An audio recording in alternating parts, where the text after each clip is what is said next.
Hello everyone and welcome to the Irish Heatwave Finals. Hope everyone's been doing well. I know we've been looking forward to this one for a little bit now, but we're finally here. Our last one for the time being at least. Joining me on commentary we have Stink450 as always. Hey guys, I'm here to see out the end, the grand finals. Yeah, and on top of that we're going to have another commentator join us in a little bit. We're going to have Nibs, who's been able to hop on. I'll just be covering for him for the start of it here, but he'll be on soon to do some stuff with Richard as well. Hopefully my voice doesn't give out, kids. I'm just gonna type away and let the guys know because our first match is already ready to go. The two guys are in the lobby right now. So exciting. What a great first match as well, by the way, guys. Like, this is going to get us hype. Oh my god. Yeah, so this event is seeded based off the points leaderboard for the Irish Heatwave series that we've been doing. So it means that first place is going to be up against last place, who is the LCQ winner. Which means we've got first place Henchman Hoey against LCQ winner ChickenChakra. So we've got a run back from the IGM finals to start us off. Oof. Yeah. Oof. That's that's the opening of this tournament, lads. Like, oh, if that doesn't set how it's going to go for the rest of this tournament, I don't know. Yeah, and reminder as well, because it's only an 8-man bracket, we're going to do first to 3 the whole way around. So we're in it for the long haul. Oh, it's so exciting. Yeah, so... Oh, and everything's on stream as well, so you're not going to miss a match, kids. It'll all be very exciting all around. Mm-hmm. Exactly. But yeah, so for those who don't know, this was the grand finals of IGM Summer Showdown a couple weekends ago now. ChickenChakra was in winner's side and Hoey was in losers, and I believe it was a 3-0 to ChickenChakra in the end. That being said, Hoey, with him having the most points, he is kind of the MVP of the online series, so we can just see how it goes for him here. Well, Dean's starting off very aggressive, as Dean is known to do. Just a rate of 60%, damn. Oh, the start is Heat Smash Whiffed. Look at that chip. Oh my goodness. Dean putting a very strong performance against the current first place. Yeah, we could be seeing an upset here. Then again, what would the upset be in this matchup? They're so even. According to the points, the upset would be Hoey losing, but realistically, both these guys are really good players. And both playing really fair and honest characters too. Oh, the low. Oh goodness. Nice good whiff. This is a sick whiff punish.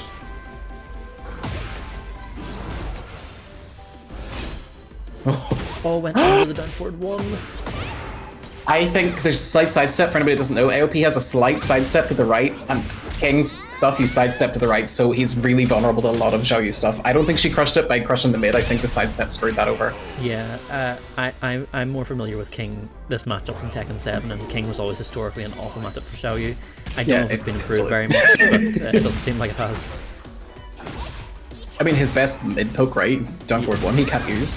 Yeah, and I doubt down forward 2 hits either. Yeah. Oh, he missed the punish. Forward, forward, forward. Such a good free entry tool. It is a high, so you can duck it, but you don't want to duck hurt. Interesting, that will do. A huge amount of damage as well from that airborne catch. Yeah, there's basically no scaling since it was one hit.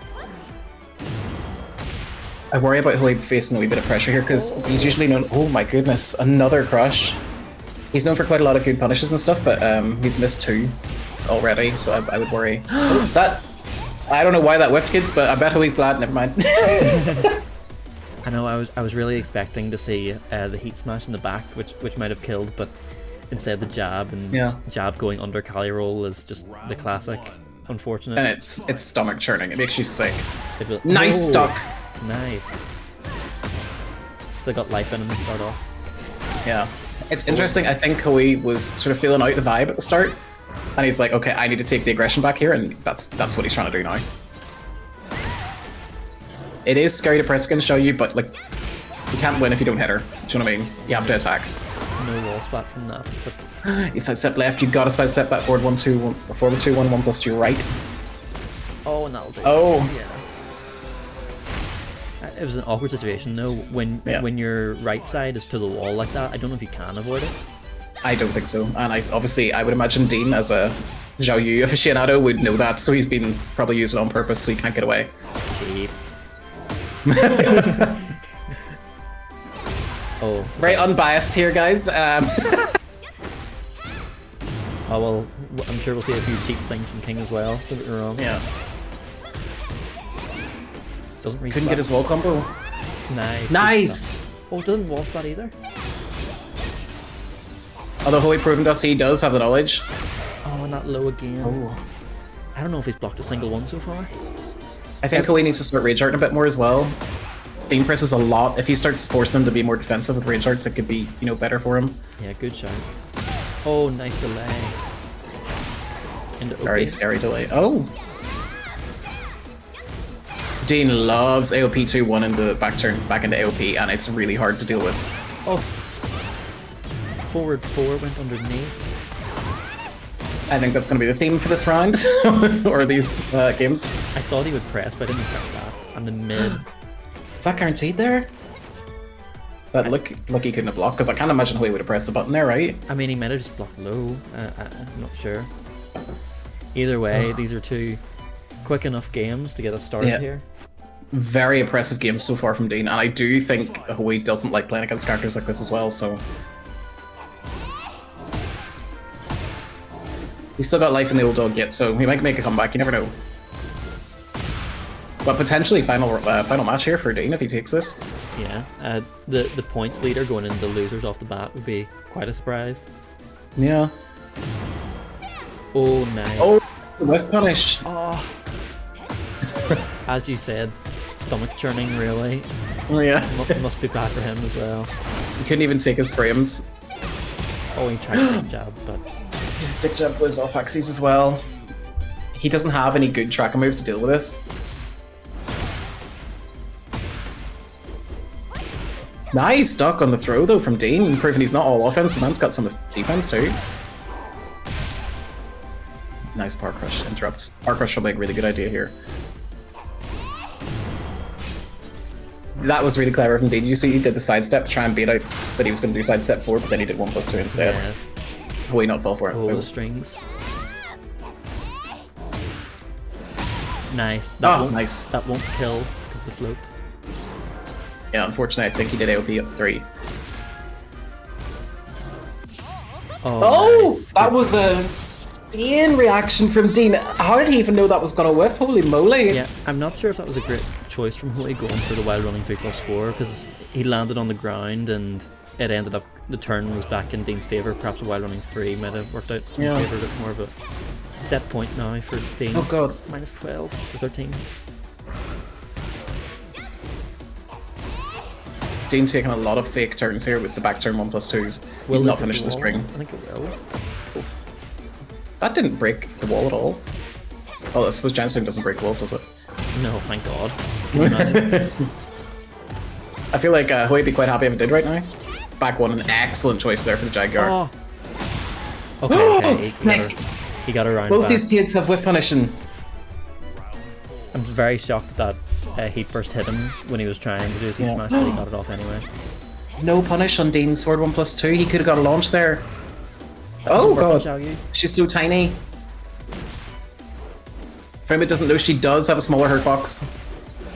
Yeah, if you're in practice mode and you're wanting to try test on something that'll work on all the characters, Xiao Yu's a good choice for the dummy.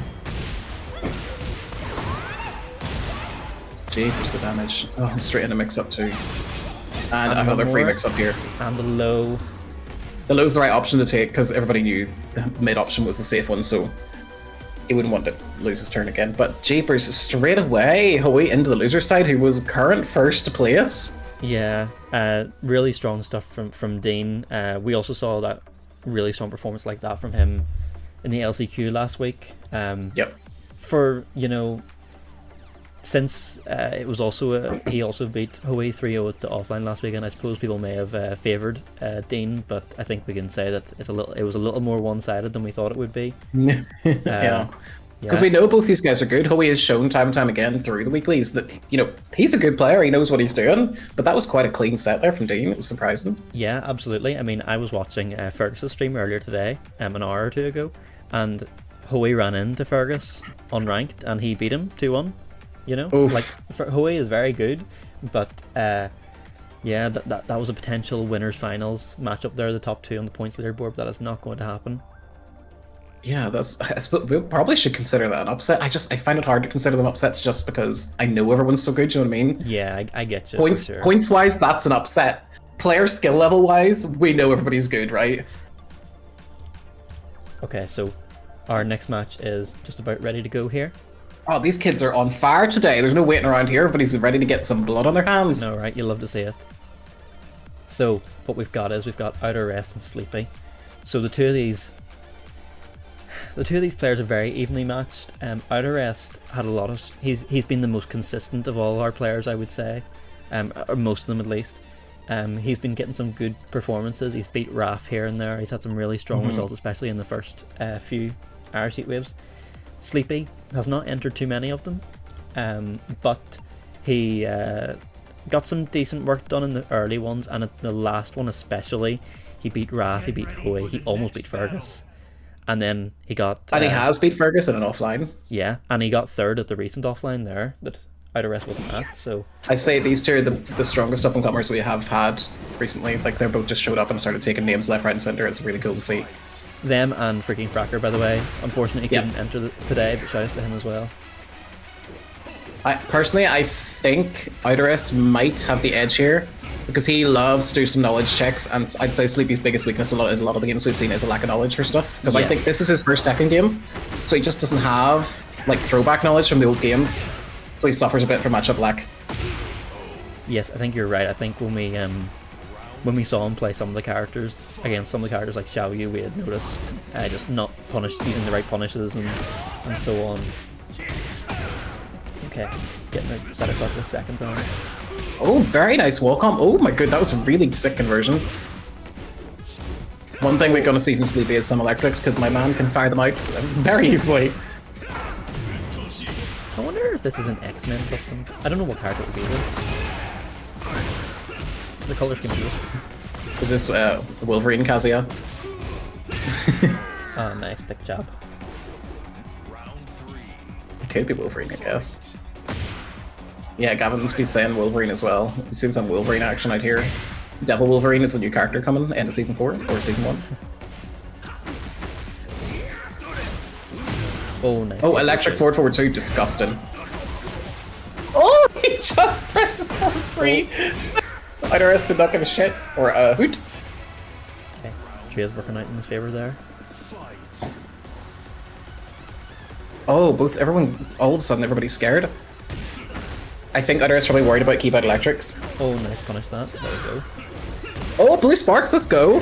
outterest proven he got some skills as well. Oh, big. Oh! I set 4 popping off. Oh, crazy wall carry. Wall carry! He drops the wall combo though because the weird axes. With backlash. Let's all take a moment to mourn the fact that backlash used to be a launcher. I'm sure loads of people are really upset about that nerf. Oh! Oh! That was so risky to duck there, but it's absolutely the right option from Sleepy. Ooh. Okay, hell sweep. All of a sudden, Sleepy is taking us back so hard. Nice, punishing the down forward 2. That is -12 for anybody that doesn't know. Oh, sidestep 4 catching him again, but no follow up this time. Oh. Okay. There we are in the homing mid to close it out. Game on the board for outterest now. Yeah, homing jumping positive mid. Yes, it does. He needs it, you know. Lars is a similar move. Good job he has that per harangue. I think I would imagine as well at the end of that game, Sleepy was probably caught stepping or ducking because he does seem to like ducking at the end of rounds when he's low health. Mixing up his 4-4-2s and electrics, really good from Kazuya. Oh my god, he went for the hard combo.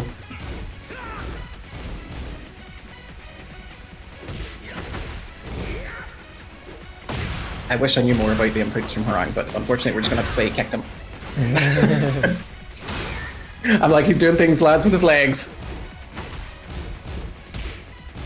Oh, nice. Oh, went for another power crush. Interrupted so many times with wee pokes here. Sleepy is doing the very right thing, though. Dick Punch is absolutely the right option for a lot of stuff against Harang. Yeah. I know that in the later seasons, Tekken 7, they added Vic's hop kick to Harang, which deals with hop kick, or dick jab, sorry. Yeah. But even then, it's still like a really good option if you don't know the way to step and so on. Yeah.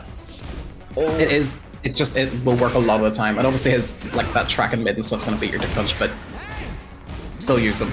And Sleepy's doing them really well, especially because I honestly don't think he has a huge amount of matchup experience here. No, I was trying to think to myself if these have played before. I would think they'd probably have these online, but took his toes off. Nice. But yeah, I don't think they have played much, even in like the other Irish Heatwaves and stuff. Not often, at least, no. And as I mentioned, outterest, and they haven't been to the same offlines, unfortunately. So far. Yeah.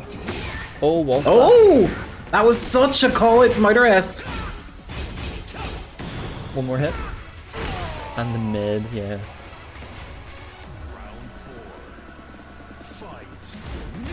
Oh, punish that. There we go.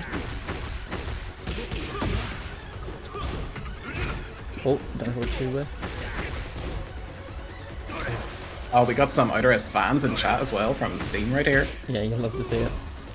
Because he doesn't want to fight Sleepy, so I hear. Oh, called out the Hell Sweep, but he ducked and then... Oh, nice! Whiff punish and sidestep, holy moly! And again, yep, Dean, we're proving again that Sleepy does like to duck at the end of the round and it's just not paying off because of that track and mid. It's such a good move, so you have to always be aware of that pressure. And I think outterest sort of worked out now that Sleepy does like a duck. I think it's a habit as well, so it might be hard for him to break mid-tournament. Yeah. But he really needs to stop ducking at the end of the match if he wants to start pulling these back.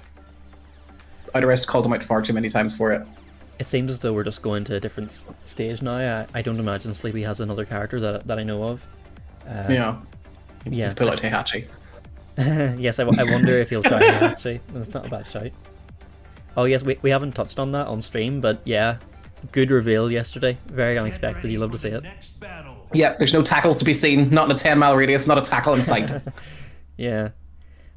I have mixed feelings on Heihachi coming back already after he was killed off, but I'm happy to see him anyway. It looks really exciting, so I'm looking forward to it. Exactly. Big man Heihachi himself. Too soon. Okay. So we're going to... I don't know which character this stage would favour. Honestly, yeah. I think we both use the floor floor quite happily. Every character is really good with floor breaks. I know Leo doesn't have great floor breaks, but for the most part. I think we all like the floor break. well, I'm trying to think to myself. Ooh! Do these characters have grabs that floor break? I think Harang definitely does. He has that one where he puts you on his foot and throws you into the floor. Not sure on Kazuya though. I don't know. Maybe his full crouch throw, can't remember. But anyway, this is a very quick round here from Harang. Oh! Back one calling out. That's another dangerous thing. See, when you try to jab interrupt Kazuya, or sorry, Harang, a lot of time he can just press back one. It is minus 14, so technically Sleepy can electric him. Yeah, it was whether or not we see that, I don't know. It was a good shout of, oh nice, it just connects raw.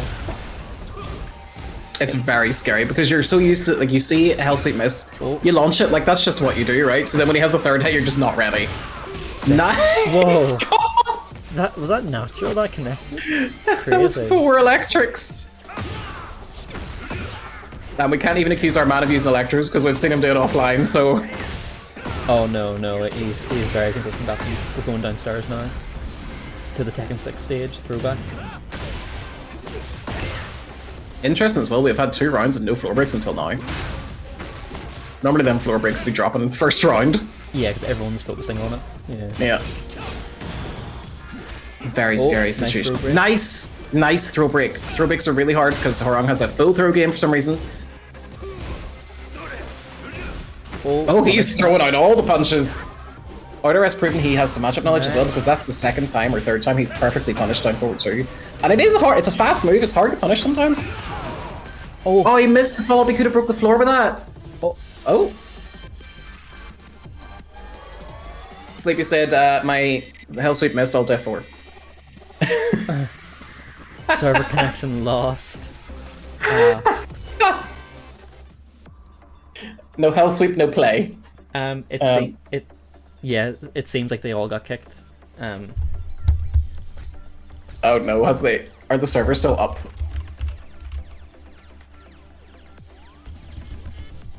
One second.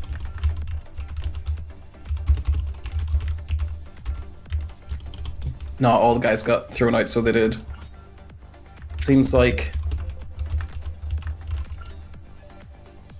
Yeah, I think it was 1 round each, right? Yeah, it was 1 round each, and one of the... Sleepy was on 1 hit death. It was 1 round each, and like one... the top floor didn't break, but there was 1 hit to go. You know what I mean? Yeah. I think that could be a very good situation for Sleepy, a very terrible situation for Outterest. However, I would say so far as well, Outterest has been playing quite comfortable in this set, and seems to have a lot of Kazuya knowledge, so I think he probably will still be okay, but it gives Sleepy more of a chance to swap up his tactics and stuff. Yeah, that's an unfortunate one.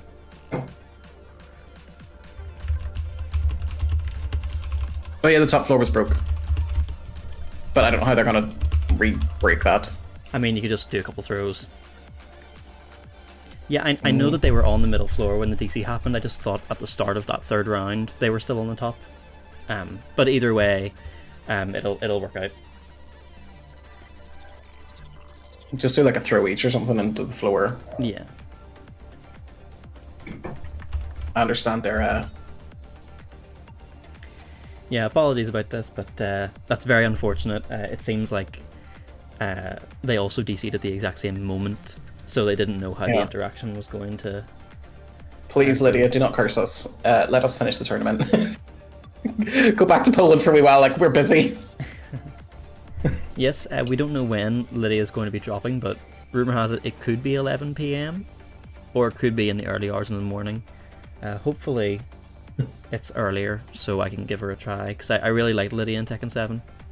Hopefully it's right after the tournament ends. Maintenance can start then. Get ready for the next battle. Yeah, we'll check the percentages of their healths. I'll get my wee ruler out and everything and compare. Okay. Yeah, gonna go down Well, they can definitely break a floor. Wait. I'm so confused. That doesn't break.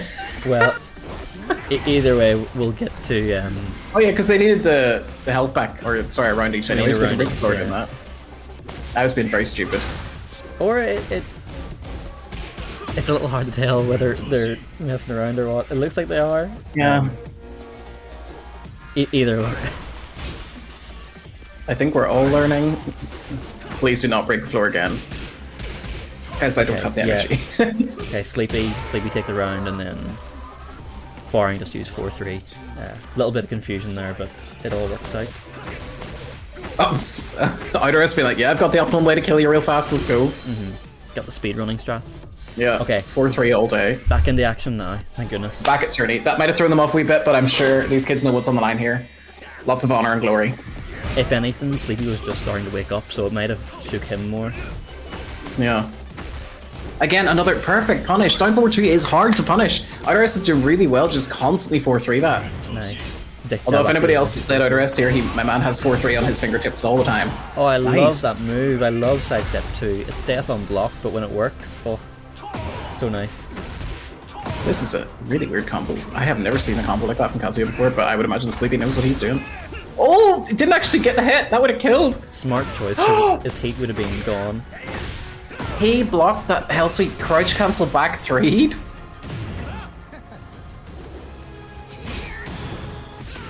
Nice. Oh, that might kill. Oh. Oh, that was the right answer. Wrong move against it. Yeah, unfortunately his forward 3, is it? Or whatever that move is. Apologies. It is quite a decent bit of damage. Ooh, nice. Also, custom change, so we have to ban Sleepy now, sorry. I think he actually went to this custom whenever we changed stage. Oh, did he? Oh, he went for the 4 electrics again! He dropped it and then got a down forward 2, but it worked. He final round it now. but it's still set point to outterest. 4-3 is such a dirty move that he can cancel it in the stands. Oh, nice. Very good. Also, I will say, from rage arts, outterest is very vulnerable to rage arts. He is a Horon player. They like to play us buttons. Just rage art him. Mood. Oh, if that comes to Another 4-3. 4-3 is just always ready to pop it. the Oh, final hit. finishes his strings. It's very, It's a nasty. you know, it's actually, it's a little bit surprising. It's very rare to see outterest finishing that string without it being guaranteed, you know? Yeah, normally he does hit confirm it. But it did work out for him, ultimately. Yeah, unfortunate one there, but good stuff from outterest all the same. Yeah. Those were two well pretty played, guys. confident Well first played. games.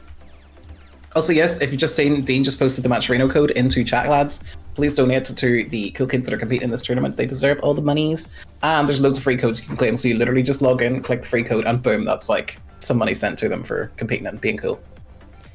Yeah, and Sleepy and outterest, not too sure if you guys are watching, but, you know, apologies about the issues. I know it wasn't exactly... It was the game's fault, not ours, but all the same, it's unfortunate when it happens, so hope everything's all good there. Okay. Yeah. So let's see. Got that one wrote down. That means in losers round 1 we're going to have Henchman Hoey versus Sleepy. These guys straight back at it again. That's crazy, because you would think to yourself, like, you know, that's like a top 4, top 3 sort of match, but that's for like going 0-2. Crazy. Yeah, it's scary. It's such huge names that we're just pulling out of nowhere. This is what happens when you have like points-based matchmaking system, guys. For the finals, we get some big boys here to fight the whole way through the tournament. It's very exciting. Okay, so what's up next? I know this is something that a lot of people in the chat have been waiting for. I saw those messages at the start of stream. We've got Fergus versus CJ here. So I think Fergus needs no introduction. He is second on the leaderboard, but he is the person who has won the most Irish Heatwaves. Yeah, realistically, he's the highest seed, right? He's a second. He's second. Oh, No, he's but the I just highest seed. mean, Sorry, yeah, like, you're right. in life. And then CJ, of course, everyone knows CJ. He's a fan favorite, really. I see his fans are in the chat and all now. The highest seed in our hearts. Uphill battle here for sure. I can't remember off the top of my head if these two have played before in the onlines. Oh my god, look at that custom. Oh, it's Sorry. it's Green Hornet. Nice. Love the custom. And Fergus is one stuff. Yeah, he has a custom. Yeah. Good stuff. Let's get it, CJ. Put Fergus down. 1 second. It says CJ's from Munster for some reason. He moved. Oh, nice. Fergus went for the parry there to try and stop his back nice. two. The crushing, nice. Oh, he got poked out so much. Oh, in the back. Oh, That should kill anyway. first round, CJ. Oh. Sick. Oh, that was all intended. Like the wall break for the full combo. You know it. Yeah, I mean, it was a perfect sidestep. He was ready. Thought he'd smash. Pop off. Oh, didn't. Oh, missed punish. Fergus chucking out some back fours, hoping to grab a wee counter hit. Cans. Probably going to close the round out. Fergus is going to take you to the wall every time. Yeah, he didn't even need to use his heat. Crazy. Round 3. Fight. Oh, G-Clef. Nice. The 1-1-1. Oh, good. Duck from Fergus there on the 4-3. Really dirty throw that she has now. Oh, counter hit magic 4. Oh, he went for a raw jump. That might have been an input. I think that was supposed to be a sidestep, but honestly, if he'd sidestep, that probably saved him from some damage. Yeah, I know he is impartial to doing it up 3, like the feint kick, although I don't think he would have in that situation. I think it was probably a missed sidestep. Nice. Follow up. CJ got some huge fans in chat right now. Clap for CJ, kids. He can pop off here. Okay, heat's used up. Still has the life lead. Oh, this Oof, could Fergus kill. probably going to close this out, yeah. 1+4 is a hugely damaging string at the wall. Yeah, some chunky damage there. we know that for those who are in the Tekken Ireland Discord, we saw that CJ has been on the grind. He's been rising up like several ranks this week in preparation. I wonder if he's got much Asuka training going on here. Oh. He probably has Asuka training, right? He knew Fergus was coming for him, so... I think everyone in Ireland kind of has inbuilt like Asuka training. Asuka hate. I see, Bosso, you sent a $20 donation, thank you. I'll be sure to link my Reno after this. Ooh, another cheeky sidestep from CJ, presumably by accident. Oh, nice! Counter hit! Oh, the drop. Drops the combo. He could have probably taken that to wall for a huge amount. Oh! Not Nice, the drop again! in the face. Finishes him anyway. He was giving Fergus a chance, you see. Okay, so for CJ just won the set, like, you know. Oh. Nice! The feints, you know, it's not something you see too much with laws. It's throwing Fergus off a little bit. Yeah, he was just showing off a wee bit, that's what it was. My man knows what's up. Okay, no wall splat, that's fortunate for CJ at least. Yeah, sorry. Oh, he went to the parry. Oh, that'll do. Ooh, that's huge damage, good lord. This started similarly to the previous game. CJ won the first round and Fergus evening it up. Nice. Oh! The slash kick's doing well. Yeah, really well. CJ's getting some huge, big, chunky hits in. Oh, Ferguson dropped with a dick punch, he said no. Oh dear. Okay. Good old hate engage or power crush. Oh, he tried very needed. But the timing was weird. Yeah, I feel like that parry should have worked, right? Maybe just been too early. That move, the way she moves her hands, it can be hard to tell. Oh! He missed such a huge launch. She was like minus 56. Okay, punish that. Oh. Also launch punishable. Oh dear. Okay, he still got it though. Yeah, CJ still got chances here. He can make easy comeback. Good punish from Fergus. Oh.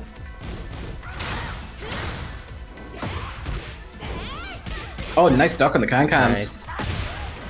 Oh. That running three has hit him every time.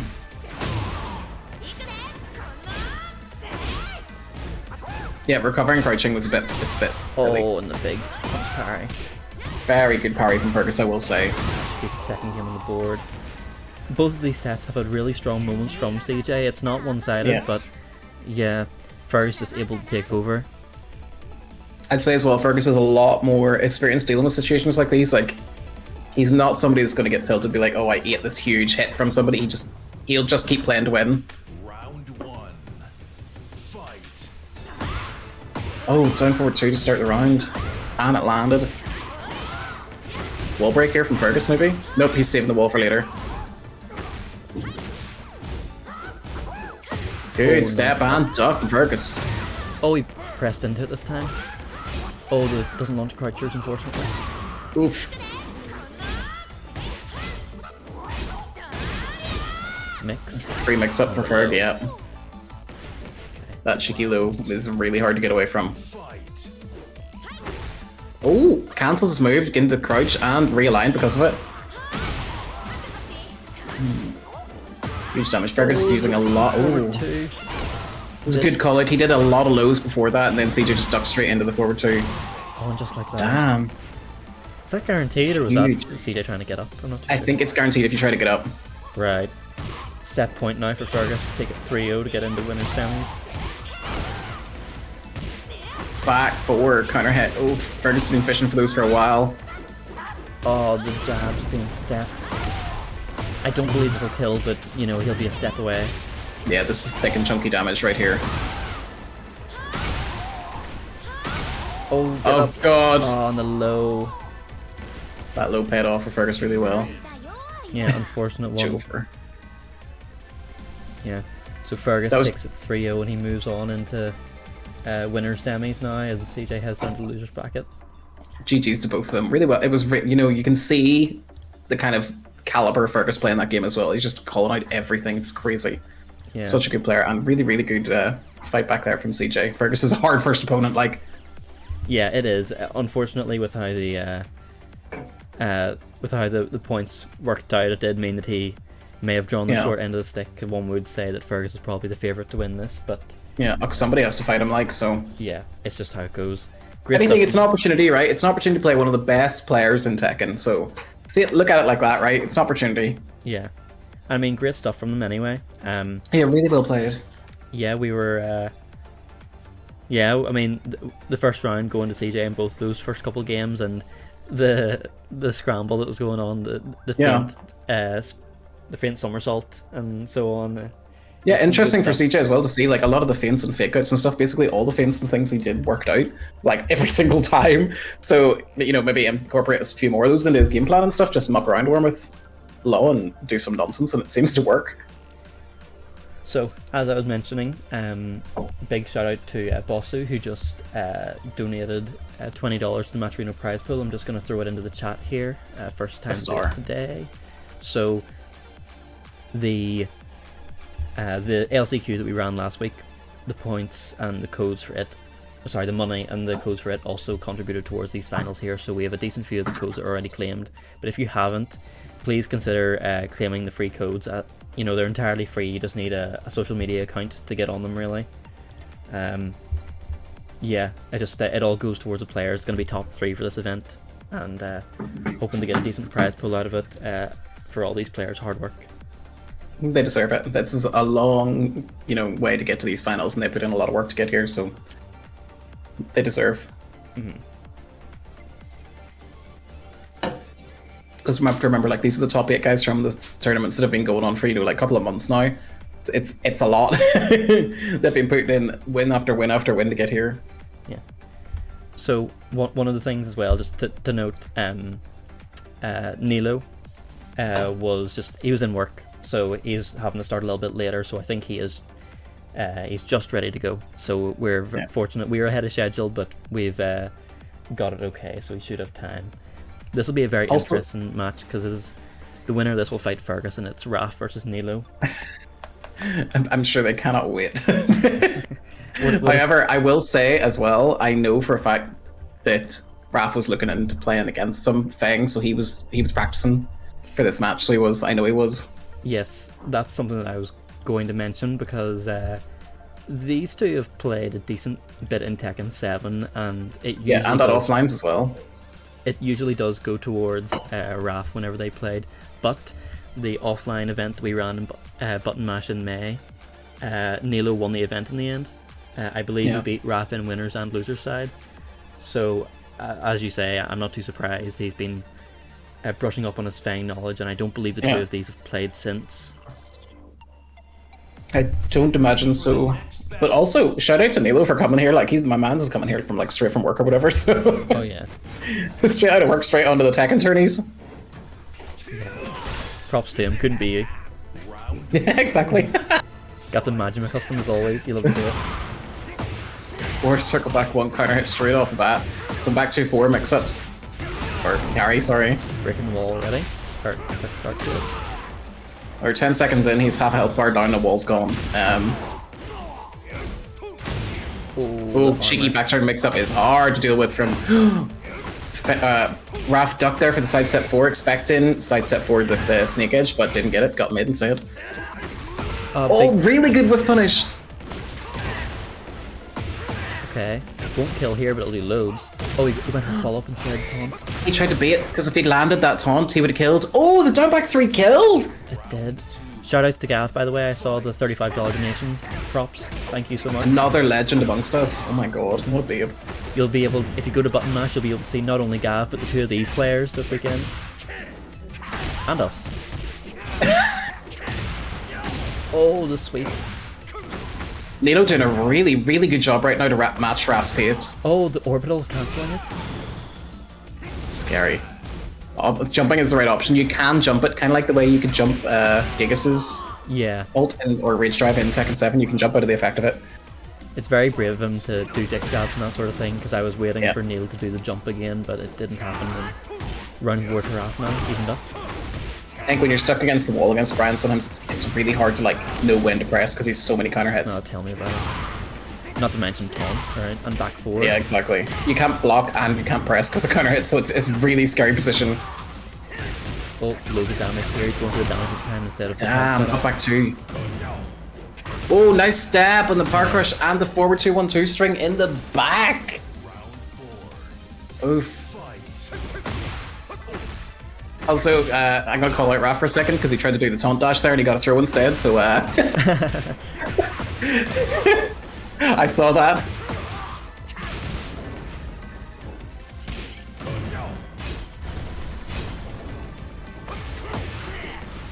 Oof.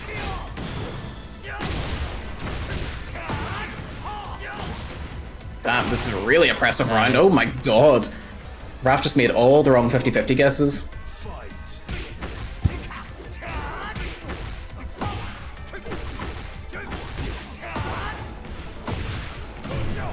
Really good launch onto the wall there with the ultra spin, or whatever it's called. Again, the same mix-up that Raff got clubbed by last time. Oh, nice. Sticks into the wall, free taunt. Oh, this should be it, potentially. Yeah, this is killed. Oh my god. Good stuff from Raff anyway. One game up now. That was so ridiculously optimal. Yeah. Also, I'm going to call out Raff here for a second. He had the audacity earlier to whiff a 10 frame in Neilo's face and then do quarter circle back 1 and it worked. Good to see you, Nibs. Thanks for having me in, boys. Thanks for waiting. Sorry for being late. We have Big Bad Nibs joining us on comms, kids. Oh, the pressure, the wall. Oh, the back forward taunt. This is dead. Is this? If Oh you- my god, it might you- be. Oh my god. Jesus Christ. I didn't realize he could do that many jet uppers on the wall. Yeah. That's why I was like, this is dead. Because this is the thing. We actually, if you were watching IGM last weekend or the weekend before, he actually tried that a few times and it didn't work. So I didn't know why he was doing that. But like when it works out, that's insane damage. You have to do it like really, really fast. Yeah. And for better or worse, he's molded to the online as opposed to offline nerves, I suppose. Yeah, nice. Yeah, the fisherman to punish that. Interesting that he's still ducked as well because he's got hit by the mid 3 times from that back turn sense that he's still ducked. Punish that. Become unconditionable. Yeah. Oh. He just got a throw. I'm calling you out every time you do that, Raff. He tried to taunt dash again and got a throw again. Nice dash macro, dickhead.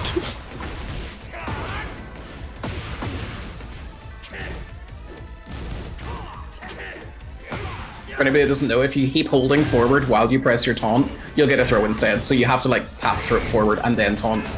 Yeah. It's actually a really awkward little technique to do. Nice comeback there from Neilo as well to get it Very perfect. good. I think especially with how much momentum Raff was building up there, that's like mentally really good for Neilo to get that round back. Yeah, to be like, I've still got this. Like, I can still, I can do it. As you said as well, coming straight from work, it might not matter though. Clean whiff punish there with the jet upper. He has snake eyes on deck now as well. Sidewall, beautiful. Oh god, is this dead again? Oh my god, almost dead. He's actually the GOAT. He's the- actually the GOAT. That's the crazy thing. Whenever it doesn't kill and they have a pixel left, he's still there for the free taunt attempt, so it might as well have killed. Yeah. Crazy. Because Crazy stuff. he can, if you don't stand up, you lie on the floor and eat down 3+4/2, which will relaunch you if you lie on the floor. And if you stand up, you eat taunt. So it's very scary.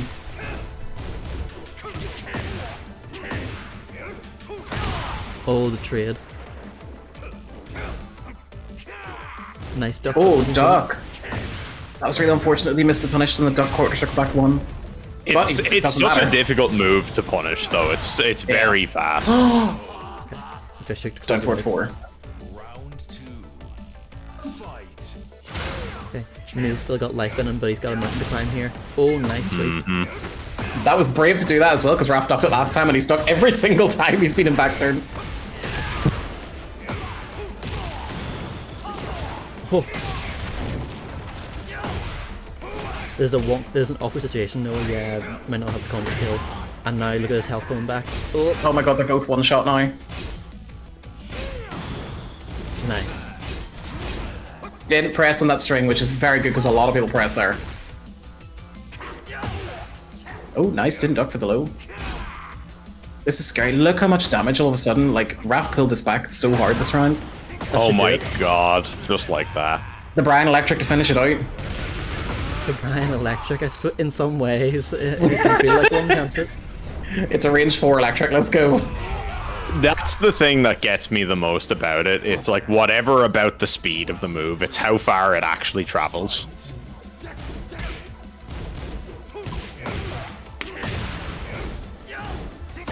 I think it's 13 frame, but obviously it's quarter circle back, so like...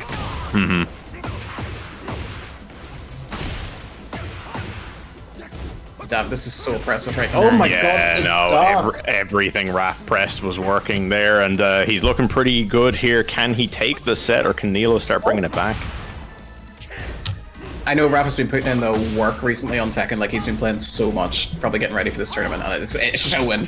Absolutely. I think that he's been so consistent about it as well, though. Raff has been like getting better steadily for as long as I have known him. Like, I don't think he's stopped grinding. The eternal grinder. Or he burst activation to go through, got himself some plus frames, small bit of health back as well. Forward 2-1 fake out. He did the forward 2-1-2 and didn't finish the string. Yeah, because he has established as well that he is willing to throw out the full string on block, so people can get caught off guard by that. Yeah. I don't know about for every character as well, but if he does finish the forward 2-1-2 string, the very last hit, you can sidestep to the right. And I only know that as Lily, so if you die to it, don't blame me, I'm a Lily player. Yeah, I can step it. Very impressive performance from both, but as you said, Raff has been on the grind, and you mentioned that he's specifically been preparing for Fang as well. Obviously ready to play Neilo yet again. Yeah, that was the work just paid off. You can see it. Like you can see that Raff has put in so much work there just to learn that. He knew everything. He even knew the range of the down back threes. Every time he was at that specific range where down back three's going to land, not a lot of other moves are going to reach from Fang. He ducked every time. That's why he kept ducking those down back threes. It was such a good call out. One thing as well to note, we're going to have moved to losers now real quick, so we're going to do a couple games. We're going to start off with Henchman Hoey versus Sleepy in losers. Oof. Which is a crazy... Bit of a rematch from again that recent tournament as well, where I think I've said this a lot. Sleepy has kind of taken me quite by surprise for how new of a player he is. The level he's at is very impressive. Yeah, my man, he has to just be putting the hours in. Like he has to be. I know he's new, but like this level of skill just comes from. Oh no, absolutely. It's all about the quality of the time you put in. And shout out to him for that, because it's not easy, especially knowing, like, he knows some of us have been here for, 10, 20 years, yada yada, playing Tekken, and he just come in and be like, I'm gonna go. Yeah. And that's the way to be, it doesn't matter who someone is. If they're not working as hard as you, that will show. Yep, exactly. Like these, the old heads, everybody's like, oh, Tekken's game for the old heads, but they have to keep putting the work in. Yeah. And having that dedication for, 20 odd years is difficult. So if you want to come in, just keep doing it. Like Sleepy's, you can see it paying off for him. Same with Raff, because I think he only came in for like Tekken 7 era. So like, my man's not been around that long either. And he's, he's up here at the very top of the scene now. Absolutely. I think as well, especially like Tekken 8, I think has shown that I think that attitude and that kind of standard for tournament results is changing quite a bit. I think, we're seeing more and more upsets every time there's a large event. I think a lot of newer up-and-coming players are really establishing themselves. We're seeing a lot of the landscape has changed in the past few years. Like, you look at people like Kwis and Joko, like they weren't, heavily established players until, about halfway through T7, and then they just start taking names. Yeah, I think it's a young man's game. Yeah, and like this is the new game, guys. So like if you saw them do it in Tekken 7, they're still around. But you can do it in Tekken 8. This is just the start of your like legend. Like, start now, do what Sleepy's doing, and just make it to the top. Absolutely. As Big Gav said, Raff is looking very, very sharp. I'm excited to see how he does in that next match. I hope he keeps his nerve. I know sometimes like we're watching him play against Fergus. And you watched him play against Neilo there, and he was doing bits, like just kept going and going and going, and just everything worked out. But against Fergus, I think sometimes he gets a bit in his head, like, oh, Fergus is going to know, Fergus will stop me doing this. And then he doesn't do it. Yeah, absolutely. I think he is someone who freezes, because I think he lets the idea of playing against certain players get to him. Yeah. Whereas I think, again, you know, it's such an important aspect of the game to be able to just turn that off. And I think, you know, someone like Sleepy, for example, like the first time we saw Sleepy, he beat Fergus. Yeah. And obviously, if memory serves, I think Fergus, you know, came back and got his game back afterwards. But it was the fact that the very first time he ever went up against him in a tournament, he took the win because he didn't care. Yeah. He played the way he always plays, and it works. Yeah, exactly. Like, he played well. He played to his strength. Yeah. You have to assume that what you do normally is going to work, and just go for it. In saying that, I played against Fergus the other day. It was not fun. Did you miss all your Tuncha uppers? Oh. All right, I think we're just waiting on Hoey to get into the lobby. I'm not sure. Online can be a bit of a pain at times. Yeah, I think he was typing in the chat just now, so I think he's... it might be that. He might be searching around for the session, but it shouldn't take long anyway. Yeah. It's still wild that they haven't added in proper player name search. I mean, why would you even need that? Am I right? Am I right, Harada? Who needs that? He just said, sorry that he's on his way. I wonder if he thought we were going to stay in winners, perhaps he's jumped back into ranked. I know some players can do that. I know Fergus sometimes. Yeah, some kids like to stay warm. Personally, I like to just go watch the stream and check out my opponents. But you know, when it always takes me back to when we did the Tekken 7 Lundowns, because I didn't run it and I didn't do the stream. I would do player matches sometimes in between my games. And there would be a number of times where, I don't know if you remember AoE Peach, his name was. He's like a Jana player. Yeah. And I would run into him in player match, and we would go really close. Like, I'd, you know, win more often sometimes. I'd be like, oh, that's really cool. And then we play in tournament, and he just batters me. And But yeah, some people just like to stay warmed up like that. Yeah, I think it's different. It's definitely a different strokes kind of thing as well. Some people really do just like to play as much as possible, whereas, as you mentioned, Richard, there are people who would prefer to give themselves a rest and just watch what other people in the bracket are doing. Exactly. To try and pick up on player habits ahead of time. One thing I will always do, I don't know if this is helpful for everybody, I always watch to see if somebody presses round 1, round start. See if they press, they're going to do that basically every single match. So you always get the free first knowledge check. So I love it. Round 1, I'm like, oh, you didn't press yet because I knew you were going to, like, always check. I think, obviously, like, you can think about that a few different ways. If it's a consistent habit you notice in multiple games, sure, absolutely. But I think don't make the assumption based on one game, I would say. Oh, yeah, you have to watch them and see how they play throughout the rounds and, like, you know, work out their overall play style. But a lot of the times it'll be consistent throughout their games. They'll press or not press. Because some people like to sort of oppress from, you know, round start. Like we see Dean a lot of the time will attack. He's just going to go for it. And then we'll see people like outterest who are sort of more, they'll pull back a lot at the start. I think, you know, interesting you bring up Dean ChickenChakra there. And I think, yeah, no, that's like a great example because something that has very much been a thing I think we see in his tournament games is that if he is able to establish his game plan early, if that early aggression works out and he gets the hit and he starts putting people into knockdowns, he is very difficult to actually keep out. He does a great job of keeping the momentum going. Whereas I feel like people who are able to consistently play a defensive game plan and have their checks ready for Ling's stance options, that's where, you know, a player like ChickenChakra will tend to stop and reevaluate his game plan. Yeah, and he can play more withdrawn as well. Like he can. Oh yeah, he absolutely can. But I think it's his default is make me. Yeah. Like he doesn't need to give you the turn, right? That's your job to make him. Yeah. So absolutely, he's playing exactly right. Yeah. And yeah, no, he's correct. He's 100% correct. Nice. Immediate punish by Sleepy there on the forward neutral 2. Big call out on the low. I feel like Hoey might be feeling the pressure as well in this game because I think he's lost to Sleepy before in tournament, and he's currently the highest seed in losers. As Raff called out there, this is an IGM run back from, again, just like the weekend before last. Yeah, so like Hoey could be under a wee bit of pressure here, but hopefully he keeps his cool and just gets on with it. My man's got the skills to take it. Absolutely. I think Hoey is again one of the. I think he's one of the better players in the scene for adapting and growing from previous mistakes.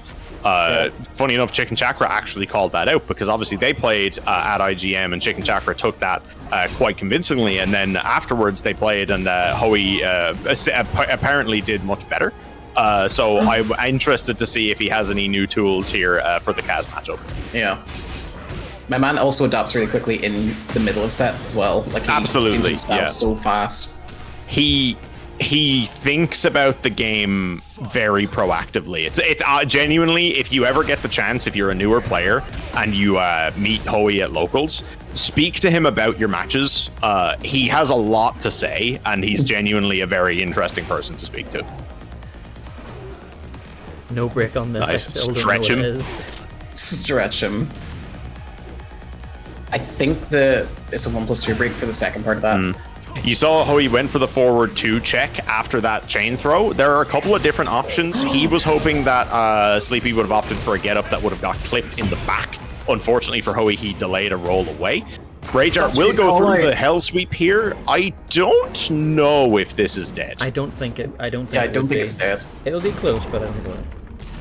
Yeah. A really good call out though, because that's the second round in a row. As soon as Hoey was low health, he went for a hell sweep. Absolutely.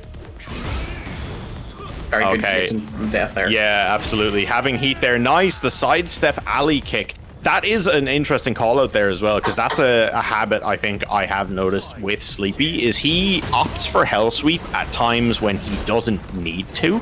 Yeah. And I think he's doing it because it seems like the time that the opponent would least actually expect him to.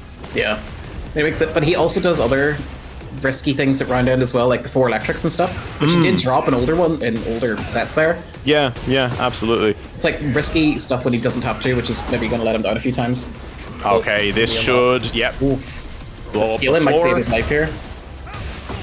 Optimal! Sleepy!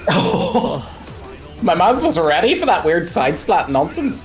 Yeah, absolutely. Even just the wall carry he used after the floor explosion, all of that was really well thought out there. That was an excellent conversion from him. No break on the stretch yet again. All right, let's see what Hoey opts for on Oki this time. That's not Blue Sparks either, so he might just be pressing 1 or 2 every time to get there. Okay, gets clipped. Nice heat burst to keep him off. Nice. Ooh, went for a giant swing. Hell sweep at the wall, very nice. Big bad damage. Oh, free wall splat, and he's still in heat. First game to Sleepy here, damn. And that was a very quick turnaround as well. All it took was Sleepy clipping Hoey with 1 or 2 mids there, and it completely changed the pace of the round. Yeah, it was really interesting as well, because it felt like Hoey was winning, and then all of a sudden, boom, Sleepy's got the match.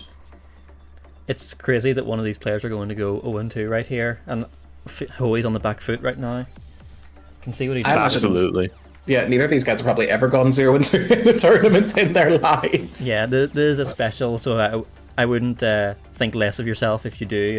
It's all very high level here, but yeah, we can just say we know Hoey's not going out without a fight, that's for sure. Yeah, these are quite literally some of the best in the country, so even if you go 0-2, like my man's, like you're still one of the best in the country no matter what, just to get here. Get ready for the next battle. Okay. Yeah, no, ChickenChakra making some excellent observations about how nuts Kazuya's down back 1 it actually is at the wall. Oh, it's ridiculous. Remember when people said this character was bad? We did get a lot of buffs as well in 1.05 there, I think. Saying it worked. Yeah, it definitely worked. The damage, 60%. Oh my god, the call out with the armor as well. And he's still, he's still going. God. This is big damage, that's rage wall splat. And he can get so much health it back. was a counter hit as well, I would have to imagine, but that was a ballsy move from Hoey, going for a giant swing in the middle of being put in block strings. Yeah. Nice. Spends the heat, my god! on a twister, that kills! Yes! Hoey stays alive. Crazy stuff. 2 throws and a poke, and that's that. Don't get grabbed. Should have guessed better. Yeah. That was an insane comeback. Oh, drop. Uncharacteristic. A drop, but thankfully, like for the string option, he chose that last hit saved him, as you know, because Hoey had to respect that as soon as he got up. Nice. Yeah. Oh, The main Hoey game pressing with now. Stomp. Stomp seems like a really good option, and I don't see a lot of Kazu's use it apart from Sleepy. Whiff electric into electric, you love to see it. Electrics don't whiff, they're just set up. It's a frame kill for the next electric, actually. Exactly. Forward 2 is being wild here, and the wave dash 1. Oof.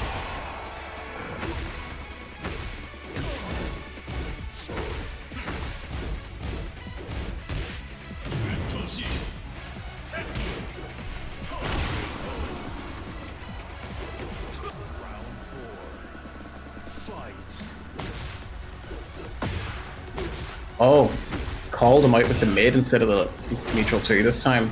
Also, Hoey wave dashing? Nice. Yeah, no, that wave dash change they gave to King was very relevant to his game plan. I think you saw a lot of Kings start implementing it much more because of how much more accessible it is to him now. Yeah. It does bits for him. It's really, really, really good for him. Float out of And you never see Kings use it.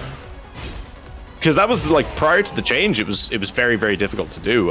To my knowledge, Hoey could do it. But again, it being easier means that he can use that so much more freely. Yeah. I think a lot of them could do it, but it was a question of value to effort. Yeah, absolutely. Ooh, Nice. okay, good throw break. A King that can break throws is unheard of, so you know Hoey's top tier. Nice Ooh. back three to go through Called the him string there out as well. onto Lena. Nice sidestep and the punish as well. You see Hoey establishing a lot of pressure with that running 3 on block. A lot. Oh, Which is it's- hilarious, or amazing. Oh, this could be it. Yeah, I think this is gonna be game here. We didn't. Oh, not quite. He could have hated. Oh, the heat smash as well? Oh! Oh, the running drop kick. I can't believe that. Sleepy opted not to do a tailspin and it cost him. He's gonna think about that moment tonight when he goes to sleep. I can guarantee. Yeah, I wonder if he was confident that it would kill or that it would hit the wall. Either way, I'm sure he's kicking himself about it right now. Even if it had just hit the wall, that was dead. Yeah, no, as you said, Matt, you really can't let small mistakes like that get into your head. If he can get himself back on track here and just take the first round, I think it'll do him the world of good. He just came straight back to do like 5 electrics in a row, so my man, so he's still feeling it. Oh my god, the sidestep forward 2 punish there from Hoey as well. Oh, he's spinning. Guard break, guaranteed forward 2-1 off of it as well. It's all Hoey right now. All this because he dropped one thing in the last one as well, like, oh. Just low. Nice. Ooh! Oh won't yeah, kill, got but clipped with the okay. hell sweep. This won't kill, but it's going to be very close. Oh, trying to get his Blocking toes. the laser. No break on the Shining Wizard. That was such good awareness from Hoey, though, to know to duck there. Yeah. Those people forget all the time. That laser's a classic of Sleepy. Yeah, if you're playing against Sleepy, you'll have to get used to it, but he just wasn't expecting the sudden Shining Wizard. Great stuff from him. And same again, Sleepy has been committing to the capital punishment over the get-up kick. You are absolutely fucking kidding me. And Hold out those get-ups real hard. you see as well, Sleepy loved to establish block pressure, but that string earlier that Hoey has now gone through with Power Crush twice. The duck on the string, everything is coming up Hoey 2 rounds straight. Yeah, Hoey just parried. Yeah, Like- he was having some trouble with that. The down forward 1, down forward 2 kept hitting him when he was trying to duck down forward 1-4, but it's 2 reads in a row like that, and 2 rounds up. I wonder Yeah. if the parry my option select, because that beats kicks and punches. Goated indeed, ChickenChakra. Hoey is absolutely seeing the Matrix at the moment. Yeah, he's evolved. What is happening? All right, this is off angle. It's not going to hit the wall. Yeah, Nice. Sleepy got the chance to tech. Nice float, but nothing Boom. Yeah, 1-1-2 didn't catch him due to the height. No break on the throw, and that will kill. Very important round there for Sleepy. I think Hoey has gotten a lot of momentum. You need to shut this down quick. Oh, keep it electrics and just land perfectly. And didn't drop the combo this time. Pop it off. Ooh, Okay, almost had right. the low splat. He wasn't quite close enough to get the dash conversion. Oh, Oh, what? strange interaction. Cameraman mix. Yeah, spend the heat Nice. before it runs out. Nice. That was Okay, the perfect clipped him. opportunity there. Although I would worry because that's the second or third time he's done the heat dash into low, so I would imagine Hoey's going to be ready for it next time. Yeah, round start down forward 2 there. Counter hits a grab from Hoey, and Sleepy now dash up hell sweep, not afraid. The aggression trade here is insane. Hoey was so on top there last round, there last we couple of rounds. Didn't Holy matter. moly. 7 golden. Yeah, I said it maybe less than 2 minutes ago. Henchman Hoey all of a sudden 2 rounds up, and then just like that, Sleepy. And now he's That 2-1 up in the comeback. set. He locked in. He Yeah, really I did. got. You have to admire that kind of mental fortitude as well, because that was crazy. Getting Absolutely. absolutely slaughtered and then just booming back. Oh, he Nice knows to duck that. there from Hoey. Absolutely. Very important to duck that. Needs to get big damage early here. Because, again, like you said, he had 2 rounds straight over Sleepy, and Sleepy just made a complete comeback like it was nothing. And I know Hoey can do that as well. Like, I love that about both these guys. Neither of them will ever give up. It's just, I'm going in. You're dead.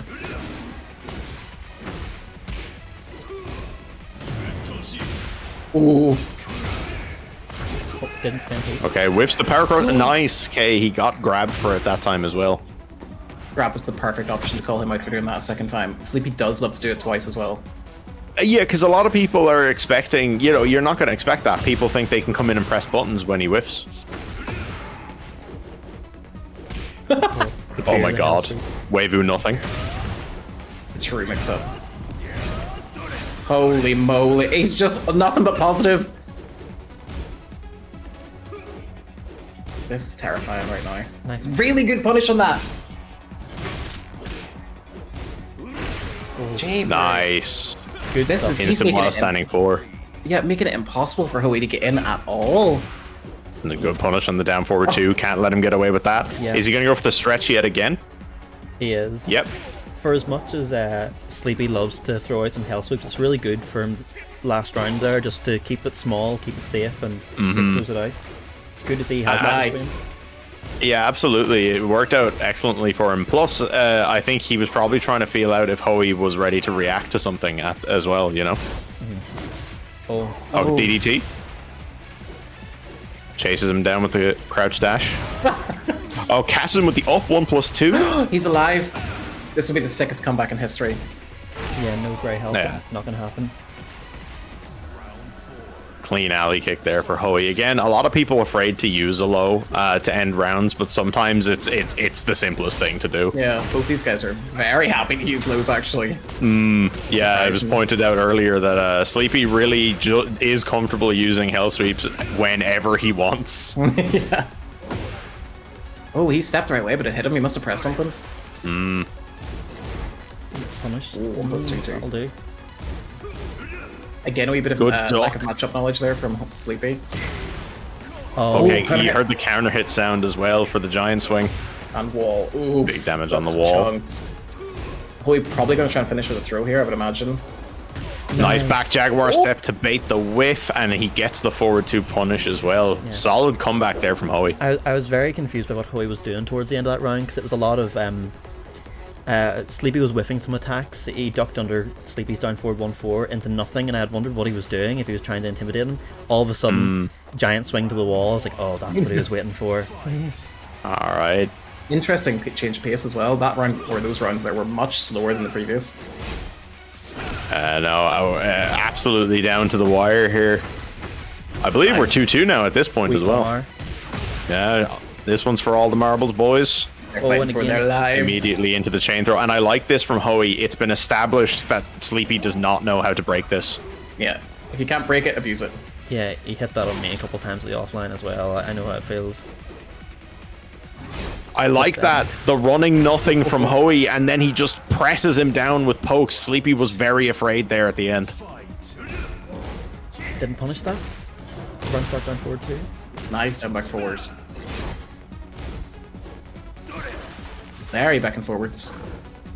And again, we are seeing Hoey start to implement that back Jaguar step back into the game a bit more, and it's worked out for him a few times. He wasn't ready with that previous whiff punish, though. Whiffed straight into the down forward 1, down forward 2. Crazy. He'd probably go for a hell sweep here at the wall just to get the free splat. Nice. Oh, nice Nice with the power power crush. Oh, the sidestep. Oh, and the hop knee and the realignment there from Hoey as well. I like that sidestep left. He doesn't actually go for a spin. Nice sidestep punish with the heat smash, though. Hoey very comfortable right now. Potential set point here. Yeah, the tables have been turning. It was definitely in Sleepy's favor before this last game. I felt like it was so in Sleepy's favor there, especially in that last round even. And then all of a sudden, he just loses the aggression and just costs him the whole round. Never afraid to hell sweep. Do it again. Oh, there's so much dashing in everybody's faces from both of these guys. It's great. Nice sights up again. This is Lily with a giant swing right now. Nice, the running Jaguar bomb. He has a heat available as well. Sleepy's back is to the wall. Everything is in Hoey's favor currently. Oh, the heat smash. This won't kill, but it's... Oh, never mind. I am wrong. we both said it wouldn't kill, but it did. He broke him into pieces. Hoey takes it over Sleepy. He wasn't in rage. I wonder, maybe the counter hit just add a little bit more damage.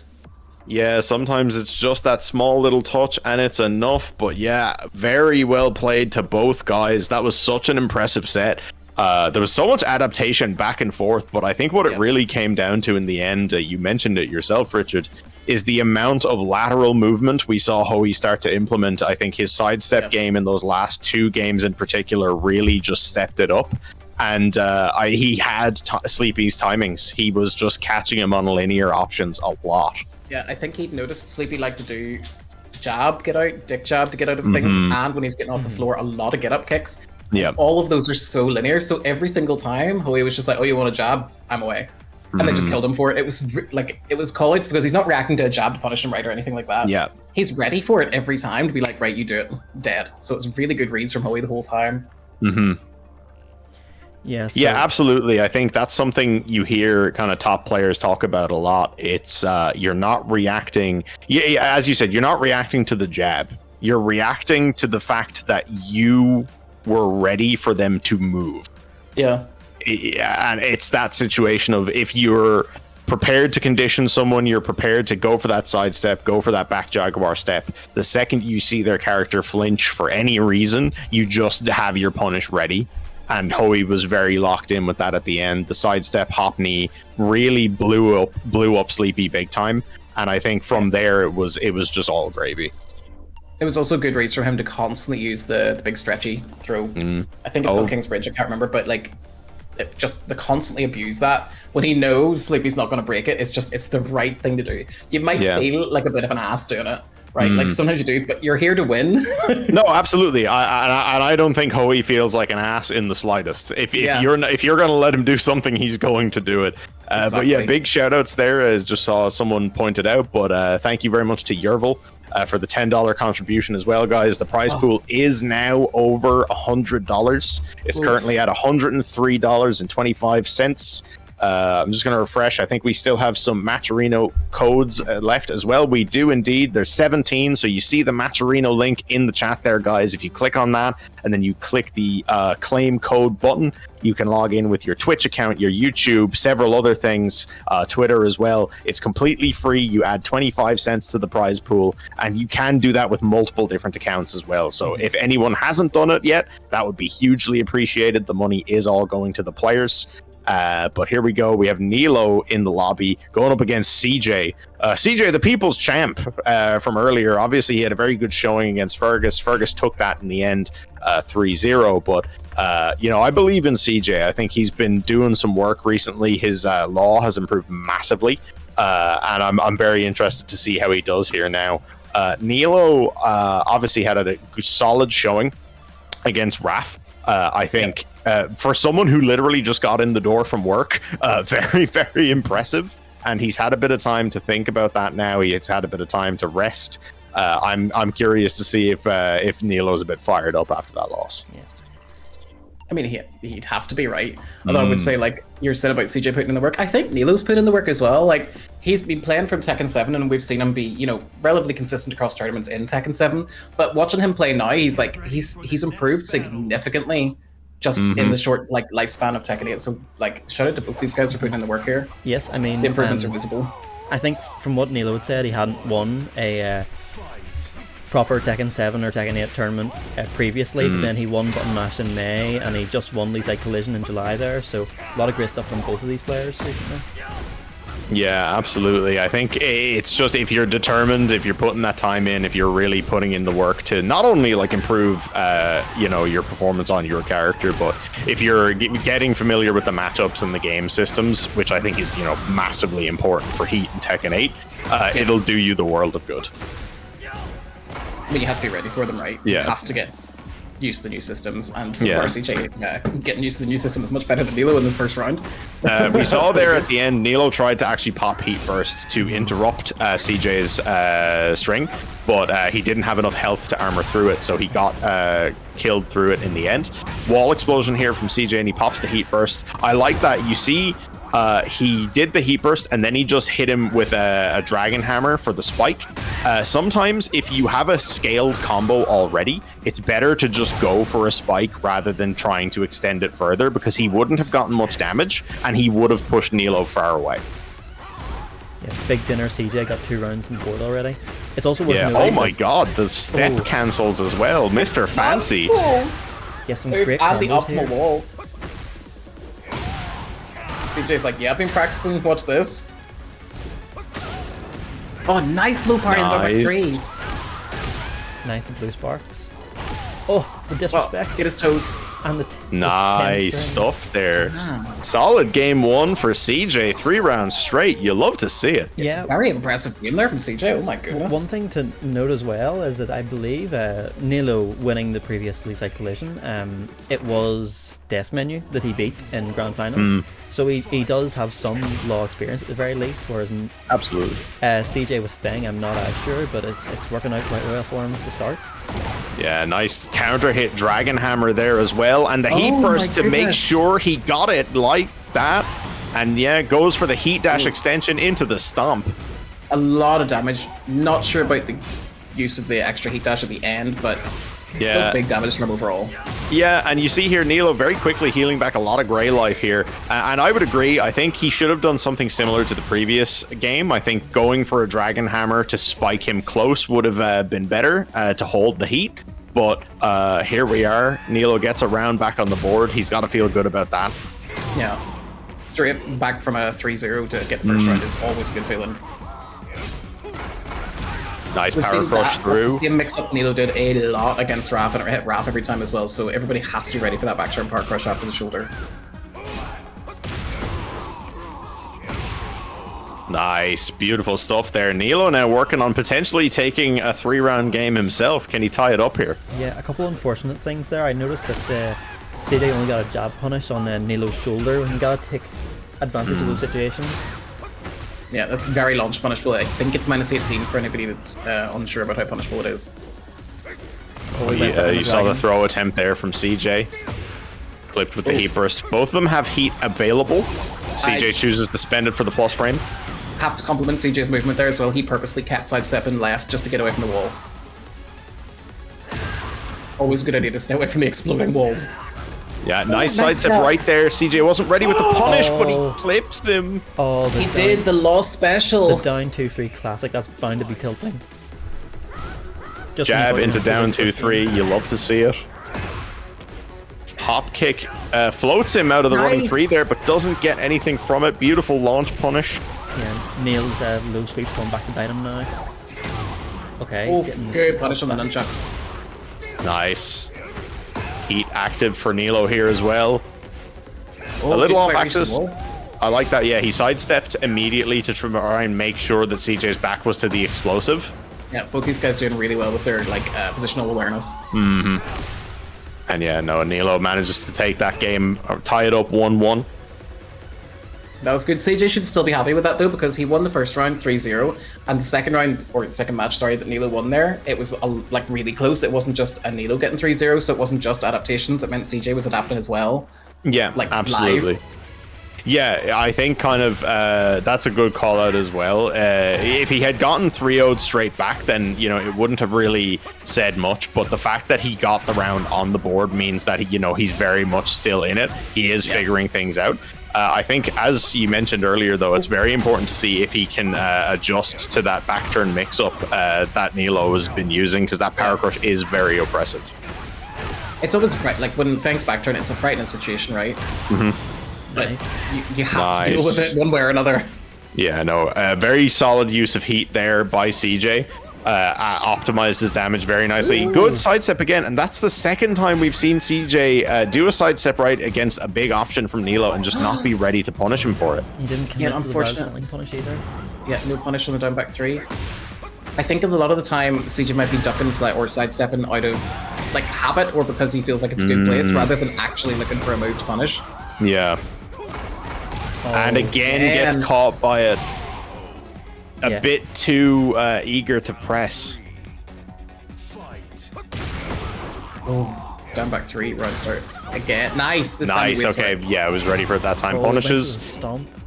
Interesting that Neilo started that round with it as well, because that means Neilo has also noticed he's pressed into the park rush every time.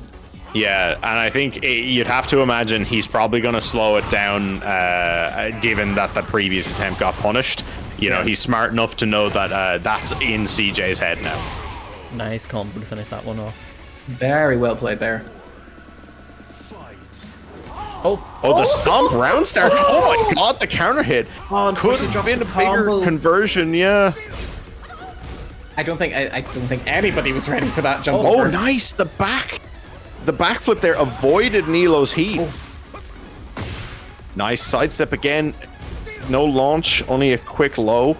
CJ up health and currently has heat still to go, unlike Neilo. Oh, he tried to press. I think, you know, that's a very easy mistake to fall into, seeing something and going for the whiff punish too early rather than waiting for the full string. Oh, really good catch. I like that as well. Idea. Yeah, it's not likely that Neilo would have dropped that had he done anything else, but it's better to just be sure. Yeah, confirm your kill. Press that R2 button, Garlic. Just confirm that they're dead. Put your controller down for a second and breathe. Yeah, put it down, slap them with an autopsy report. Like, you need to make sure that they're dead. All right, Neilo now up 2-1. Let's see if CJ can get back into it here. And again, we're seeing CJ make a lot of adaptations as the game is going on. We saw him adapt to that power crush, get the punish on the previous attempt. He is sidestepping Neilo a lot, but he just isn't making enough of those openings. Big low parry though to open up game 3 here. Yeah, just really as you said, there's been a lot of whiff punishes and blocks that haven't been the punishes have not come out quite correctly, and it's really costing them so far. Yeah. Okay. Saw the blue spark kicks. He has blue spark hop kicks. I didn't even know that he had that, but Neilo clearly did. Oh, maybe it's just the hit effects. Hold on, I've just noticed he has blue particle effects on some of his moves. Oh, nice. Nice shoulder. Round 2. Fight. Reminder that it is 2-1 for Neilo here, so he only needs 2 more rounds now. Yeah. Oh, big. That's such a solid homing tool, and Neilo's getting a lot of free damage in here. A lot of free whiffs as well, like he's getting away with murder sometimes. And Break the guard into the back 1. Neilo now set point potentially. I think CJ feeling a wee bit of the back foot here.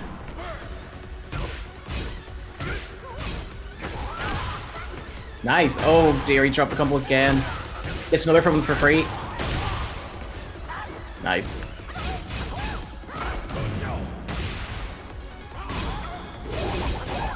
Ooh, positive situation here for CJ. Okay, armors through. Whiffs because of the cameraman. We take Cameras those. save lives. We take those, he's still alive. Cameraman sponsored by Big Dinner.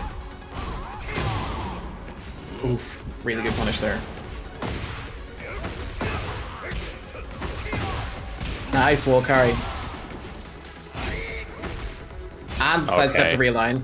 Yeah, no, I like that. Neilo keeping the plus frames going now. Oh my god, the down 2-3 actually clipped him after the armor expired, but here we go. Neilo takes it 3-1. I think that was unfortunate there for CJ. I think those early missed opportunities for launch punishes really hurt him. And then Neilo just adapted to a lot of what CJ wanted to do. He was checking him with a lot of mids towards the end that caught him on counter hit more often than not. really well played from both of them. But it is good to see, right? Yeah, obviously CJ lost there, right? But he's still playing at this level against people, like that and doing well. But we can clearly see that he's whiffing block punishes, sidestep punishes, and that's really easy to work on. Like if you have to work on a problem, that's the one that you want it to be, right? Oh yeah, absolutely. It's easy stuff to fix. It's something that will have a massive impact on his game once he can maybe address that issue. But he's not making any major mistakes. Yeah, like if you start plugging in some really good whiff punishes that he definitely could have got, some really good block punishes that he missed, like that's an insanely really good lodge, you know what I mean? Like that, he has the potential there, just needs to fix those few errors, and that's him, ready to go. Yeah, big shout outs to CJ for heading out there, and Sleepy as well. Unfortunately, brackets like this, and any in the game, some people have to go 0-2, but it's been great to see that even in these losers games here, they were able to take games. They were both close competitions, so head held high in defeat, Ain't nobody just been destroyed yet. So what we're just going to do here, thank you everyone for watching and for donating to the Matcherino so far and so on. We're going to go back to winners in a few minutes. Just for now, we're going to have a small break for just a few minutes. Once we're back, we'll be back with winner's side, and that will start with ChickenChakra versus outterest, which I don't believe is a matchup we've saw before, at the very least, the Heatwaves. So it'll be very interesting to see. Very exciting. But yeah, we'll see you guys again in just a few minutes.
All right, welcome back everyone to Irish Heatwave Finals, and here we are now with our game between ChickenChakra and outterest. So this is an exciting one.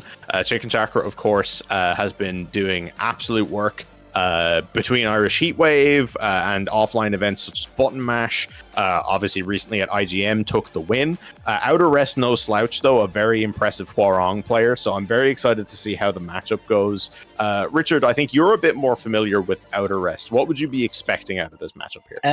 Well, I played him the other day. I actually had a really long set with outterest, so I did a really long set with Reyna. And it was a great set all around. But I would say his one downfall is that he likes to press a lot. And he doesn't swap between, I'd say, offense and defense smoothly. Like, he'll start the game in hard defense, and then all of a sudden, it's just like a switch will flip in his head, and it's just, you know, die. Yeah. He just comes at you like guns flying. And I will say as well, he loves the 4-3 mix. He'll do 4-3 just freely. He'll do 4-3 into cancel. He'll just press 4 sometimes. Like, he loves 4-3. So thanks for the tip, Richard, says ChickenChakra. Go away, Dean. But Raff pointing out as well that apparently outterest has great reads on lows and low parries. So it'll be interesting to see how much that comes into play here. Nice Cali roll there, goes under the high. Very, very nice crush. Said nobody ever. I gotta say, big ups to outterest for the absolute drip going on with his Hwoarang right now. Yeah, he's a babe. They both match actually right now. Look at them. It's date night. They're fighting over the bill. Yeah. Fighting over Jin. We all know Jin is Hwoarang's wife. Yeah. Look at this chip damage. Look at his health right now. Oh my god. The Cali roll again. Big call outs here from ChickenChakra. That was a mid. Don't worry about it. Oh. Very lucky for my outterest that while standing 4-4 is 2 hits, not 1, or he'd be dead. Nice side. He was ready. Solid awareness. That string, it's very similar to a standing one she has, but yeah, the one where she jumps has to be stepped to the right, and then the standing one is actually to the left. Yeah, it's perfect. Interesting as well, I think so far tonight, outterest, and in general across the Irish Heatwaves, outterest one of the first people to deal with that 4-2-1, 1+2 string so well. He stepped it and launched it almost instantly. Yeah, and you see how quickly outterest was able to turn that back around there. A nice round back on the board after losing 2 straight.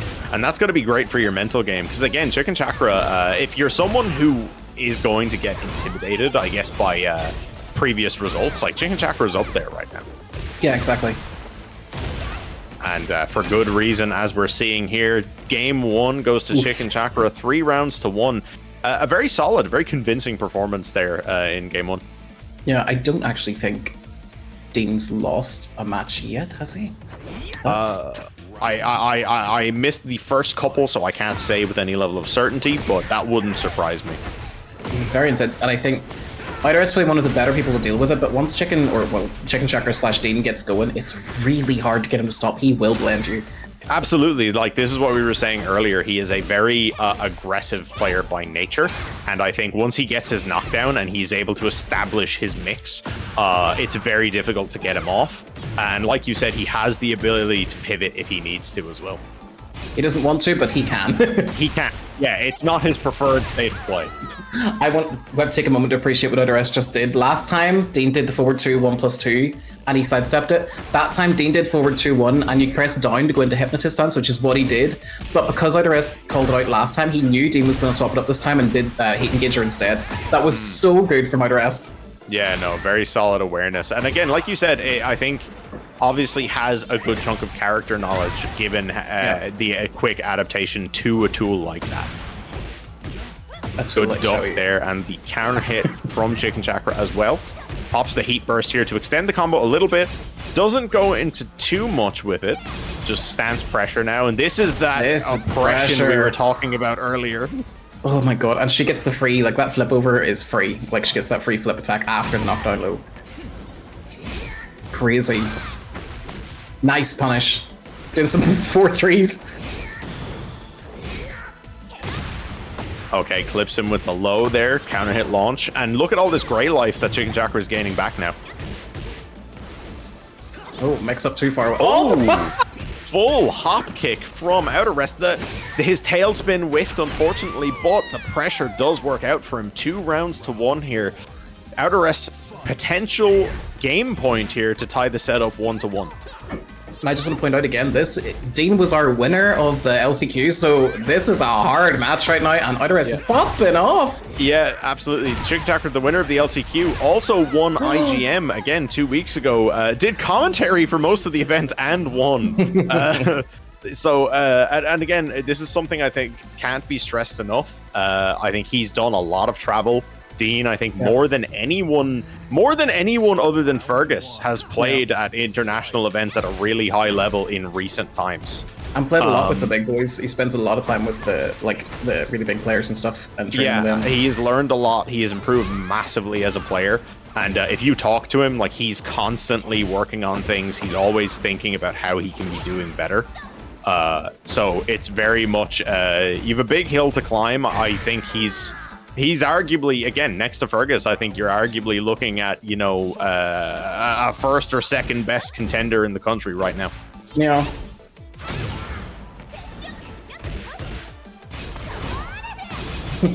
I also love right now we're watching a Harag and Xiao Yu match, and in the comments, everybody's People just saying are Brian is broken. Brian. Yeah. But yeah, what I love as well, it's like, Raff made a comment about Xiao Yu, and then someone was just like, your Brian is broken. It's like, okay, like, we all know Raff's good, but like, come on, fellas, keep it in the DMs. I mean, if anybody's ever around me or Raff or like anyone from that sort of scene, like me and Raff would hang out a lot, it's just always slobber about Raff's Brian. That's just how it goes in Ireland. It's just what it is. That's just because Raff's the GOAT. But here we go. Enough glazing Raff right now. ChickenChakra working on getting a 2-1 lead now. Very quick rounds here from Dean and cheeky free mix-up. Oof. Nice, a very quick game 3 there. ChickenChakra currently in the lead now, 2-1. It was very impressive from outterest to get the second game back after Dean took the lead early, but he made some adaptations very quickly and he's looking comfortable. Be interesting to see if outterest can do it again though. After another win from Dean, will he just pull it back?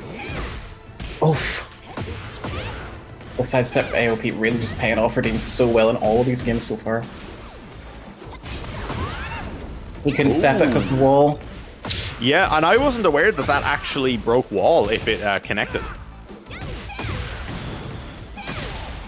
Oh god. Oh, nice choice to stay on the ground roll. Oh, okay, clips him with the low there. Yeah, everything's working out for ChickenChakra right now. Let's see if outterest can turn this around. Oh, keep out back 4 or forward 4.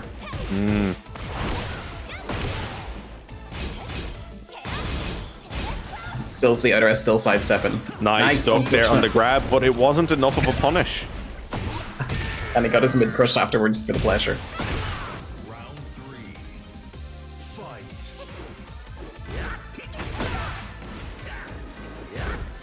I've seen a lot of these games as well, like that round start there. It's just Dean attacking round start and outterest sort of trying to get away.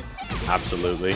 Okay, spends the heat there as well, and he's plus. Oh, and that should be game. Absolutely. 3-1 in favor of ChickenChakra, and he will advance forward.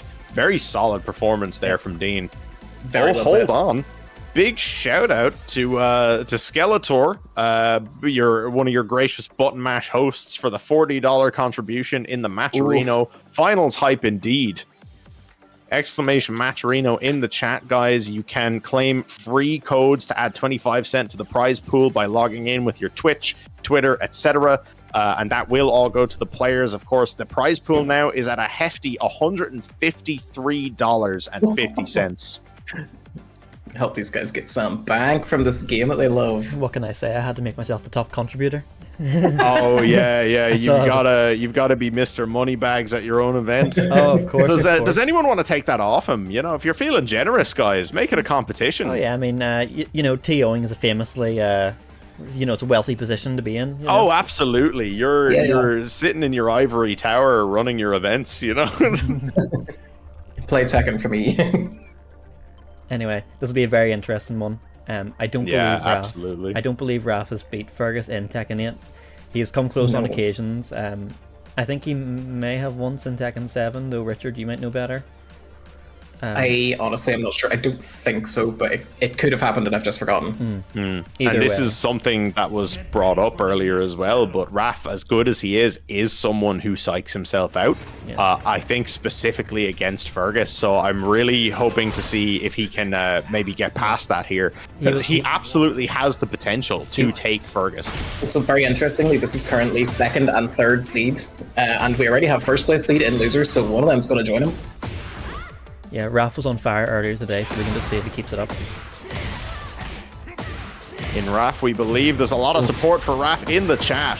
Really good conversion there from Raff. The back 2-4 into the jab into another back 2-4 is really good. Oh, Nice, lands that the taunt set 4-3. up into the 4-3, yeah, and I like that as well. Going for the clean, consistent ender, doesn't try and do anything too fancy when the 4-3 will get the kill. Yeah.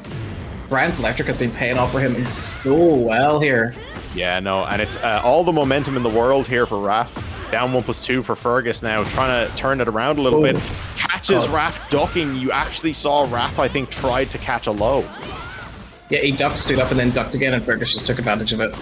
Yeah, Raff perhaps expecting another down 1+2 because Fergus is fond of using that tool. But here we go, 1 round apiece. This has been a very even game 1 so far. Very impressive all of a sudden from Fergus. Nice whiff punish there with the down forward 2. He was so ready for that. That was really good whiff punish. Especially sidestep 2 is not an easy move to react to. Yeah, no, because he did it between the hits. You saw Raff whiff the sidestep 2 and he actually committed to the 1, I think, trying to catch Fergus pressing. But it just didn't matter. Fergus now with the perfect. Nice stock on the quarter circle back 1. Nice clean punish there. Keep 1, it 2, 1. simple. You see Raff trying to slow the pace of the game down now a little bit. Yeah, interesting because he won with such a fast pace game in the first round. So yeah, but then he had that opener to round 2 and I think perhaps played into Fergus a bit. The taunt into the Gatling. Let's go. Raff popping off a little bit there with the taunt dash. 2 rounds even here. This is the final round for game 1 to try and take this early lead. Oh, sidestep 2. It was good. Hatchet into the heat burst, keeps the plus frame. Nice sidestep option from Fergus though. Calls out a button. I think a lot of the older players as well aren't ready because I think sidestep 2 is actually punishable now, but in second 7 it was safe. Oh my god, and he whiff punishes the quarter circle back 1. Raff misjudged the range. Can Fergus kill here? Not quite. Oh, didn't get the right combo. I think Fergus right here proving that Old Man still got some reactions. These punishes are sick. Nice. Oh, yeah, beautiful option there from Fergus. That sidestep 2 from Asuka is such a powerful tool, and Fergus uses it so well. Keeps his composure there in what was a very scary position because he didn't get that round win, and then Raff actually put his back to the wall. And Brian is a very scary character to be playing against when you're at the wall. Again, any single back 4 ends the game for you. Nice punch parry. And parrying Brian is hard. He has so many elbows and knees. And we have Neilo in chat right now saying sidestep 3 from Asuka is now -13, so Raff really needs to punish that. But that's one of those things, unless you've gone into the lab and practiced that, you might just not be ready. Yeah, just assume it's still Tekken 7 safe. Very fast round from Fergus there. Oh, Fergus ready for that punish. Okay, clips. Raff trying to do a spring kick there, and Raff, I think, has been perhaps a little anxious about getting up off the floor. Yeah, I think it's interesting as well. We're seeing a lot of ducks from Raff after getting hit, and he normally does not duck at all. So I think I want to know what he's thinking about why he's ducking against specifically Fergus in these situations. Yeah, we saw there though he did soccer kick twice while Fergus was on the floor, and it worked out for him. He got a flip over into a full combo, and here we go. Raff takes a clean round there. You saw as well he did that up forward 1 Gatling combo twice. He actually clipped Fergus getting up off the floor and ducking. Got the break effect on the power crush. I actually did not know Taunt did that. That's so cool. Yeah, no, they've added a lot of that effect for a lot of stuff now. It's pretty cool, and I think it's a nice visual indicator as well of how that interaction works. Missed a launch punish on Asuka's forward 2. It's a 2 break, unfortunately. Okay, 4-4-3.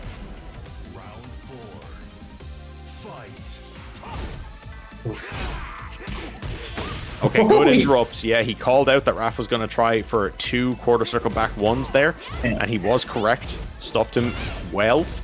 Really brave of Fergus to press too, because it is like +2, +3, I think, that quarter circle back one.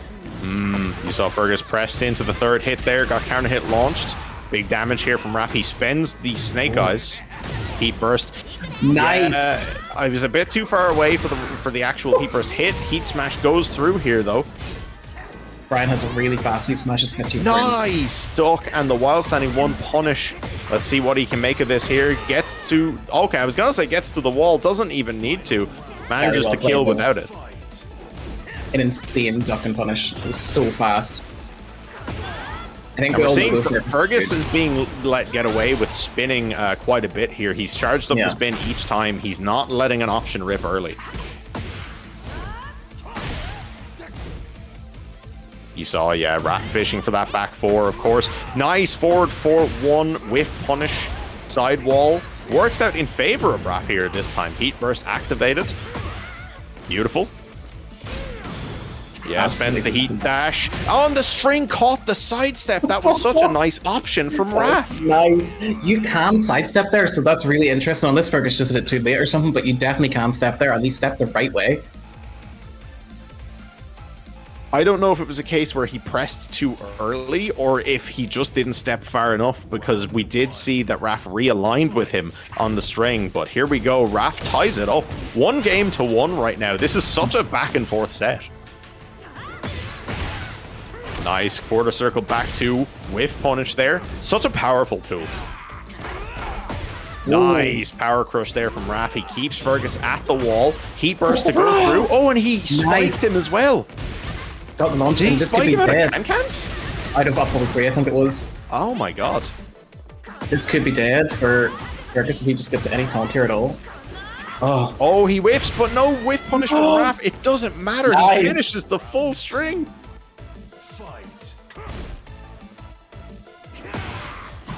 Oh, nice whiff punch there. That quarter circle back 1, such an oppressive tool. Again, why did they give him a cannon? And we can see he has a really good mix-up tool with it, because Fergus or Raff just goes there with a quarter circle forward 1+2, which is also safe, but amazing. Counter hit launch here for Raff. This should be convert? Dead. Yeah, absolutely. Heat smash. Sorry, heat dash rather, but yes, here we go. 2 rounds up here now. If Raff can take another round, he will have a 2-1 lead over Fergus. Raff doing bits right now. Oof, caught ducking. Give Fergus the guaranteed hit. Ooh. Free mix up from... Nice, he thought he was going to use the low. Ooh, weird nice situation. Conversion. Yeah, okay, I was going to say the side... not even side wall, just whatever way Raff actually got spiked onto the ground, he was side on, and that made Fergus whiff at the end, but he clipped him regardless. I hope this doesn't tilt Raff, because he just got hit by the back 3 there. Now a forward 2 as well. Yeah, we've seen that a couple times now, that Raff has gone for raw heat burst and cancelled the hit, and Fergus called him out for it, but beautiful back 4 conversion there from Raff. Realigns, not quite reaching the wall. Good delay from Fergus. I don't know about this. That was... Oh, I don't know. Oh, Fergus drops the combo! And he missed the combo. Oh, the back throw! And see, if you notice there, Raff actually could have gotten a hit and he could have broken the wall, but he wasn't ready.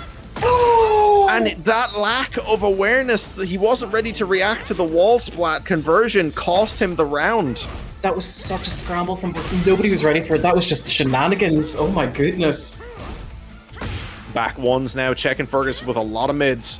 Back 3 whiff. Oh, Fergus trying to catch with the cheeky. Oh, he catches him with the homing on the way in. Fergus now, good conversion. Interesting that Fergus is now doing a lot of keep out, because Raff's been getting so much use out of quarter circle back. Nice whiff punish, the side step right into the 4-4-1.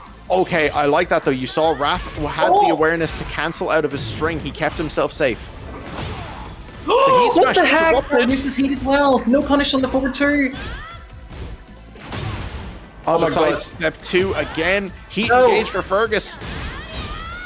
free mix-up now for Ferg. Oh, Yeah, goes mid, catches Raff. So unfortunate there for Raff. As you said, no one was ready for that. I don't know if he's ever seen that interaction with the wall before. I know I haven't. That was crazy. That has to be tilting for Raff though, because he got that crazy, insane, like, wall shenanigan nonsense, and then Fergus made a 2-0 comeback. Yeah, no, Crazy. very unfortunate for him, but very well played by Fergus. Not to take anything away from him, he stayed super consistent here. Like, all that nonsense is going on while Fergus is literally fighting for his life to get the 3 rounds back. It's just so impressive to stay ready to go. Absolutely, and again, just if you're not keeping count, of course, Fergus is up 2-1 now. That could have been Raff's. It looked like it was going to be, but that doesn't matter for him now. He needs to keep his composure. The delay screwed Raff really bad there. Good job from Fergus to know to delay the forward 2-1 ender as well.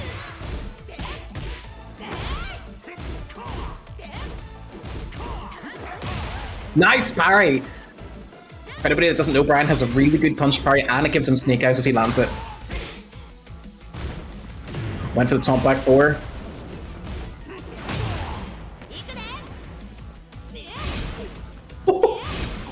Oh my goodness!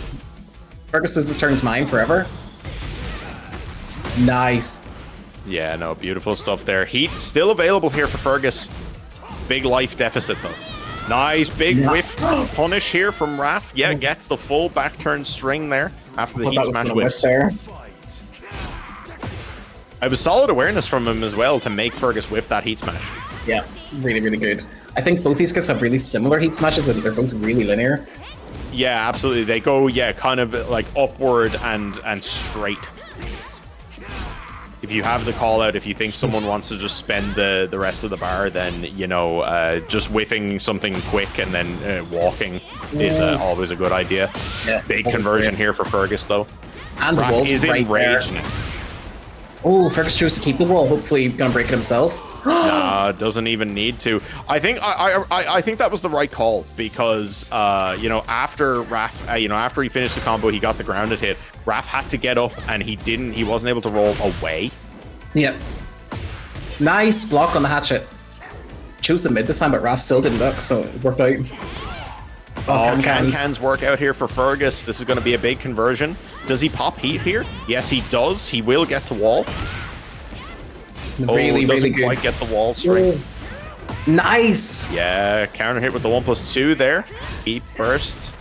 Doesn't go for the hit. Nice sidestep from Fergus. He delayed it just the right amount. The whole set now for Fergus if this kills. Yeah. Absolutely. Very solid stuff there from Fergus. 3-1 over Raff. That could have gone either way, though. They both played so well. I feel like you could feel the difference in the last match there. After the whole big scramble in sort of match 2 or 3, I think Raff sort of he slowed down quite a bit there in that last set, sort of as, you know, dampened. Absolutely. You see someone saying there, that's steppable, question mark? Yeah, and a big shout out to Fergus. He's showing his knowledge, like continually showing his knowledge.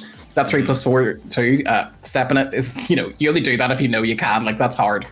Yeah, absolutely. And I think as well, it's the confidence that he knew the timing that Raff was going for. He knew he wanted the full charge. Because had Raff released that any earlier, Fergus would have been blown up. Yeah, exactly. But here we go. Big shout out, guys, to What's My Line 6 for another $25 contribution to the prize pool. We are currently at $178.75. Exclamation Matcherino. You see the link there in the chat, guys. If you have not already, we have 15 free codes left to claim. You can claim them by clicking claim code, sign in with your Twitch, your Twitter, your YouTube, anything else that they have listed, and you claim a free 25-cent donation to the prize pool. We would really appreciate that. That's going to the prizes for the players here for the Irish Heatwave Finals. Yeah. And they deserve it big time. Some crazy stuff going on there. I was away doing something just for a moment while one of the games were running, and then I come back to see the shenanigans with the back turn grab from Raff. The following round. And we were saying how it looked like Raff wasn't ready for that, because I don't know if he's ever seen that specific interaction. Like, I don't think he realized that it was going to give him a follow-up. Yeah, so he because just wasn't ready to press anything. the way the wall splat that it gave, it looked like down back 1+2 or down 3 1+2 could have connected, but not absolutely. I think he could have broken the wall and he could have converted into a kill. But you know, that's one of those things, he's gonna know that for the future. I think interestingly too, the back throw of Brian looks like it's gonna break walls. It looks kind of like the Rhino throw that, you know, fires them across the room and breaks walls, but it didn't.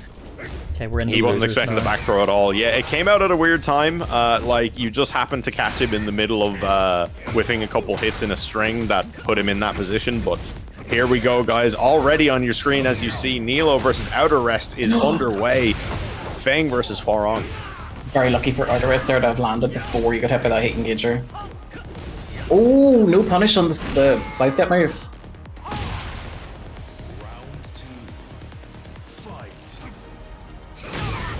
Nice. All right.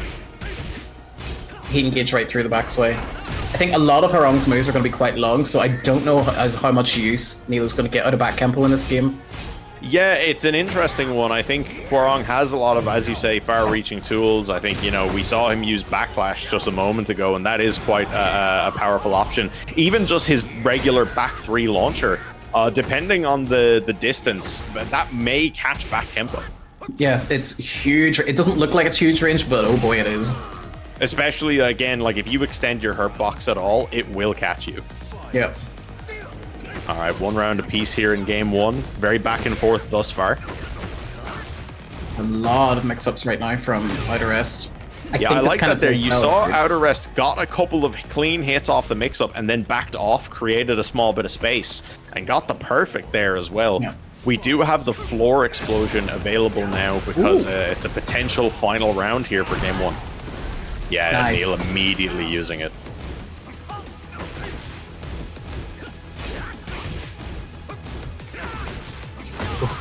A lot of really good blocks here from outterest. He does love to have a wee duck.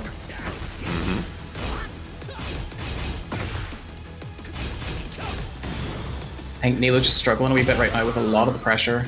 Yeah, and I like that there. You saw outterest actually, he cancelled out after the first hit of that little hop sequence. Normally that'd be about 3 or 4 hits. He cancelled it and then went for a mid afterwards. That was really, really solid. Also, just to clarify, we are right now in the losers quarterfinals, so whoever loses this is actually out of the tournament.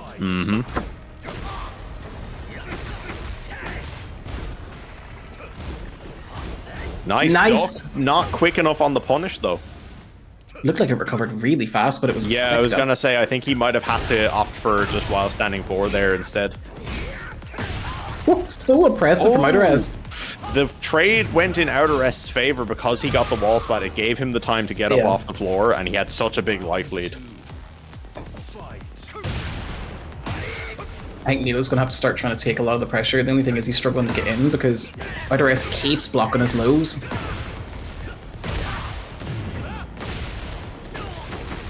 Really nice conversion.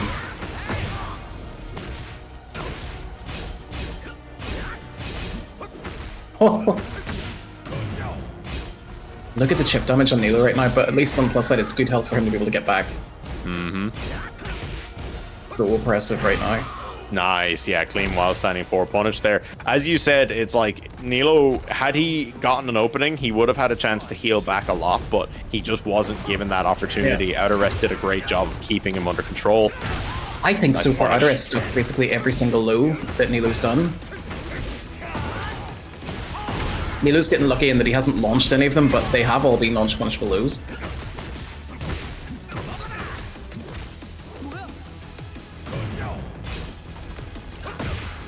Nice, down forward 2. He stuffed Neilo in the middle of a slower option. Sidewall saved Neilo there, but not for very long. Outterest 3 rounds straight here and 2 games up.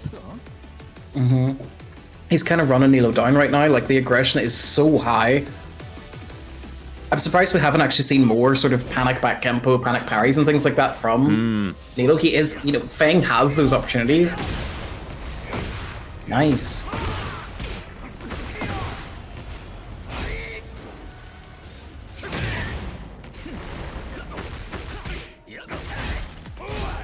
Oh, Neilo missed a punish there. That like down 3-4 thing from Hwarong now is instead of high, it's -12 or 13. We saw there as well, outterest actually tried to do a crouch cancel back 3 as a launch punish, but the low wasn't minus enough. It was a solid attempt all the same. Nice, clean conversion there. Catches him, not a full juggle, but he manages to get the guaranteed hit after that mini knockup. Another duck on down back 3. Not a single one has landed. That's crazy ducking skills from outterest right now. Heat active for both players. Nice interrupt there from Neilo with the dick jab. He stopped outterest in the middle of a string. Catches a counter hit launch here as well from the back turn. Ooh, I like that. Spend the heat. That damage is crazy. I will be well done before half 10.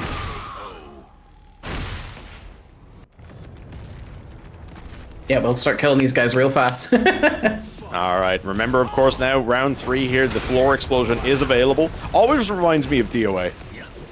I mean, apparently the level designer is the same guy from Dead or Alive. That's really fun. I saw it on Twitter the other day, so maybe.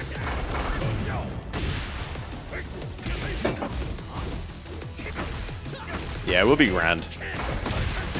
Someone stalls, they delay until half 10. They delay until whenever it comes back up in the middle of the morning so that they can play Lydia. Oh god.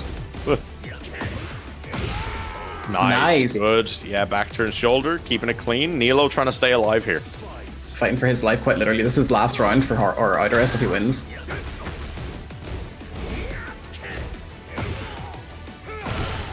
Nice patience from Neilo. Oof.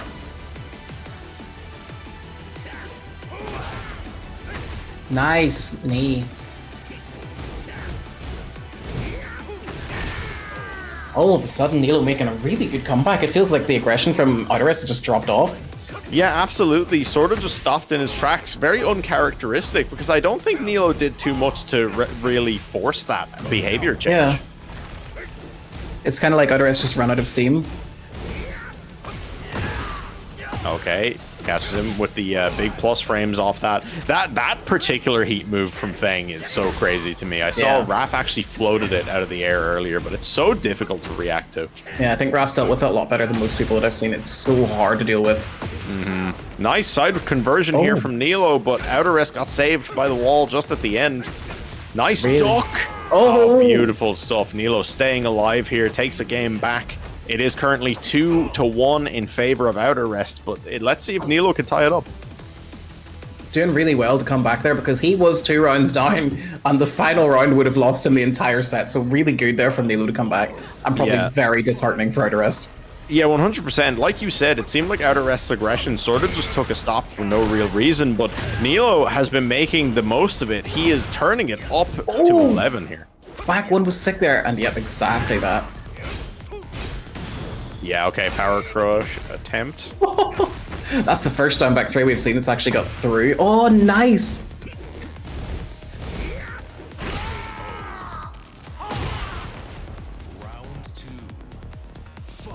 If we don't make it, I say we put it up to a democratic vote.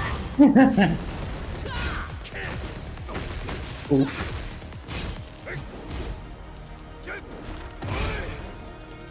Nice, good Coin patience there toss from grand outterest. finals, absolutely.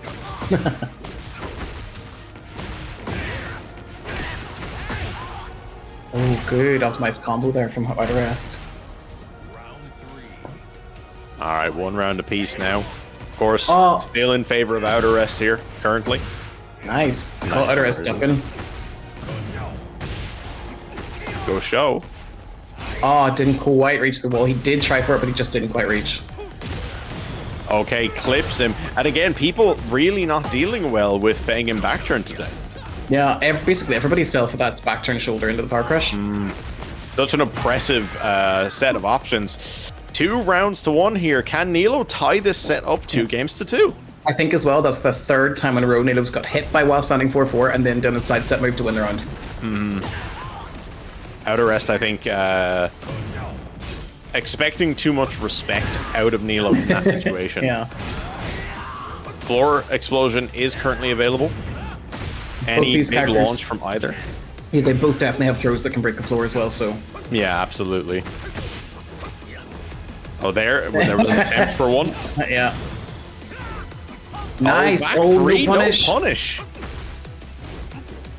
Nice duck, but the punish wasn't correct, and that may cost him. Interesting. He definitely should have recharged it there. Okay, the low catches Neilo out of that sidestep option. 2 rounds apiece here. This is either set point for outer rest or Neilo can tie it up. Oh, nice hop kick. Goes straight through. Oh, unfortunately dropped the combo.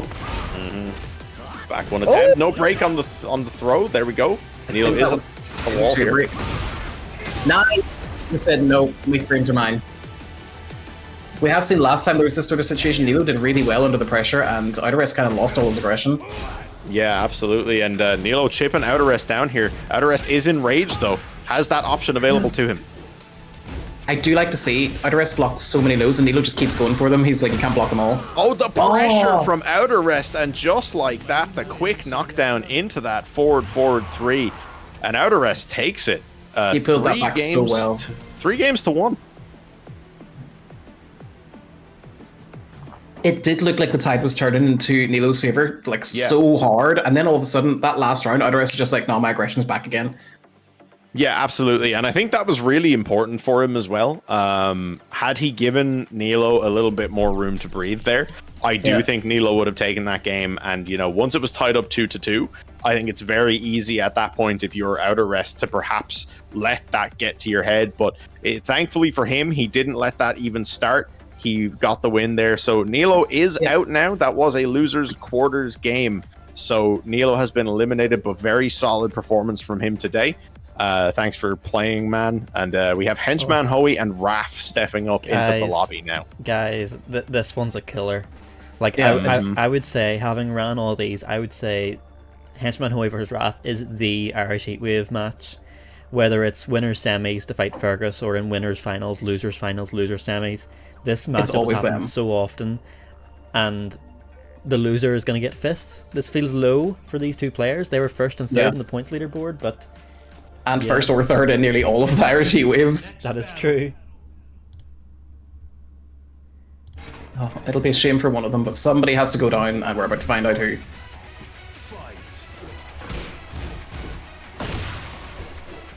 They also match. It's more boys on a date. Let's go. Yeah.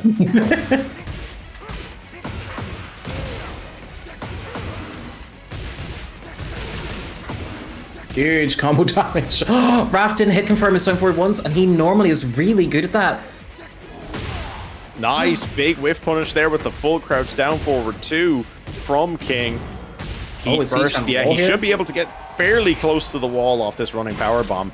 Heat and Rage both available. Rage art for Raff. Beautiful call out, and that will take the round. He's airborne, but I do think, that's enough still to kill him. Really good shout there from Raff. Not a lot of Kings are going to do the dash up into nothing, right? So Rage Art's a perfect option. Yeah, exactly. Rage Art answers every option that King has out of the run, except run stop. Depending on when it's done, to be fair, run stop does still have recovery. I like to see that there as well from Hoey. He's doing the power crush at huge distances, expecting Raff to do the quarter circle back 1 that we've seen him do a lot. Yeah, absolutely. But also, as was mentioned by Skeletor, of course, this is a match they've both played to death. They're very familiar with each other as well. Hoey sidestepping the very right way there after back 1 because Jet Upper does track to one side. Okay, throw beats the heat burst. Beautiful change if you're a grappler. Oh, very good change. Oh, nice. Jaguar Step does not escape.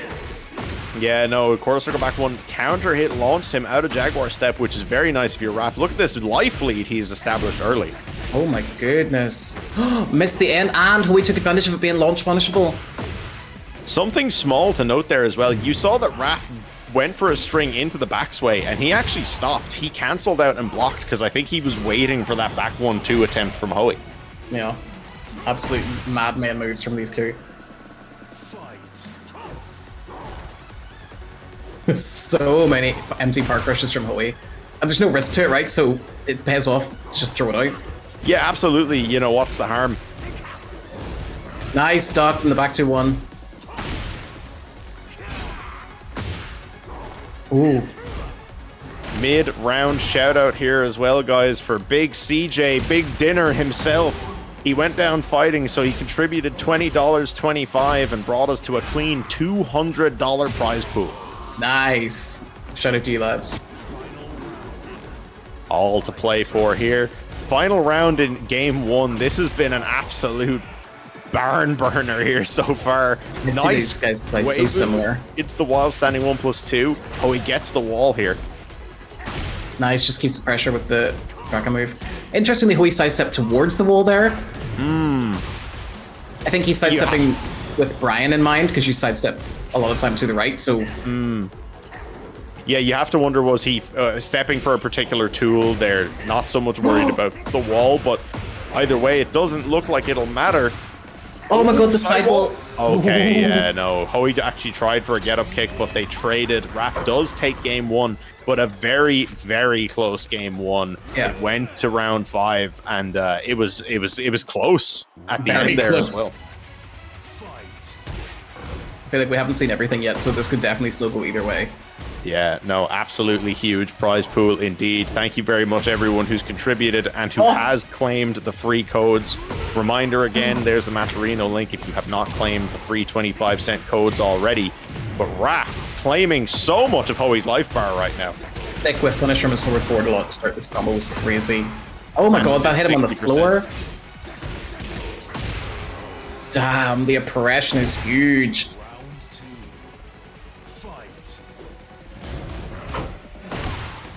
Nice, forward. Really good move from King. Yeah, no, beautiful there. Everything working out for Raff right now. He has Hoey's back to the wall once again. I like this as well. We see Raff do this a lot. Whenever he gets someone's back to the wall, he will often try to sidestep to realign to their front, and he will always throw out the back four. Yeah, and he does it. If it lands, you're getting hit. You're absolutely dying. Nice. Beautiful stuff there from Hoey. Chips Raff down, and again brought him to the complete opposite side of the stage and just chipped him down with mids. Yeah, really good choice from Hoey as well, just to get away from the wall. He just pushed him out just constantly, like, I don't want to be locked against the wall by Brian. All right. Whiff punish there from Hoey. Didn't quite commit to the correct option. He tried for the down 1 version of the forward 2 string. Gets the counter hit shove though. Beautiful conversion. Nice, keeps him at the wall. Oh, no punish. He could have done back 1-2. Nice side zoom. Yeah, I like that there from Raff. Spent the heat smash. I think he expected Hoey to try something. Didn't work out, but he has kept Hoey under pressure. Beautiful duck. So oppressive from both of them right now. And I think Hoey's sort of on the back foot because the dick jab beat out the hatchet kick. I think he was trying to do a lot of really fast options because he knows Raff's willing to rage out, right? So he was like, I'll do a lot of pokes. Yeah, he wanted to do something that would recover relatively quick. Running 3 worked out as a whiff punish as well. Clean wall splat, running power bomb here, and he does get Oki as well. Down forward 1 checks him with the mid. I think we're seeing as well, Hoey knows that Raff's willing to duck and break throws because he does so many throws, but not against Raff. And if you saw that there, that was such a big call out from Hoey. He went into the run, and we actually saw Raff duck and try to wild standing punish with the wild standing 1. I think he was expecting a high whiff from Hoey, but Hoey just delayed until he saw a button, and then he hit him. He just ran until he confirmed that he was going to actually land a hit, which is so impressive. It's so hard to do that, like, in the heat of the moment. Nice! Sidestep hop kick out of nowhere. Oof, drops the combo. Wave 1+2.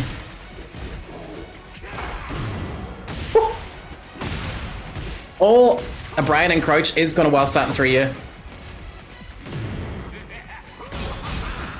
Oof. Oh. Big scary buttons that whole time there from Brian. It's just a scary position against the wall against Brian. You do not want to be there. Nice punish. That is -10 or 11. Oh, good block and really good punish from Raff there. No punish on the quarter circle back 4, unfortunately, from Hoey. Oh, showing he does know the punish. Got his back 1-2 this time.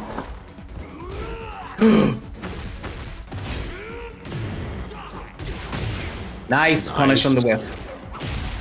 And again, Raff didn't do the 1+2 break. I think he's just waiting on Giant Swing. Round 3. Fight. And I think as well, a lot of people do that. They favor the one break because, you know, you don't have very much time to think about it. Yeah. But I think if you're in that zone, then it's very easy for the King player to start just taking liberties with you. Because he does have very powerful 2 and 1+2 throws as well. Uses the Heat Smash to hit him on the floor, which I didn't even know it could do, but that's really good character specialty knowledge from Hoey there. Yeah, Heat Smash spent from Raff. He gets a little bit of Grey Life back. Look at how much, yeah, he's managed to heal. Rage Art too late. I think that was an attempt at a whiff punish. Yeah. Hoey again, did you see he knew Raff wants the Rage Art? He's again throwing out really fast options at the end of the rounds. Yeah. Just to try and catch it. Just the ultimate tackle, but Raff does actually reverse it. Very nice.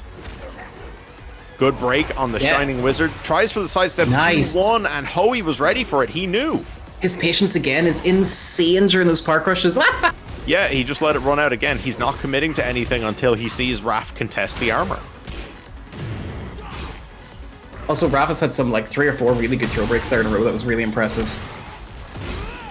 Oof. Holy moly. I like that as an option from Raff. He went for a string that actually might have killed Hoey if he tried for a button. Yeah. Still so many park rushes. They're really working out for Hoey. Trade with the quarter circle back 1, but Raff does still get the clean launch and he converts.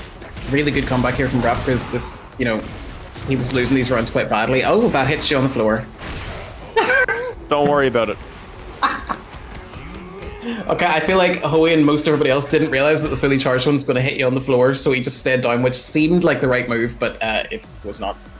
I think it depends on your option. I think you can do a delayed roll to avoid it, but again, it's very specific. You have to be aware of it beforehand.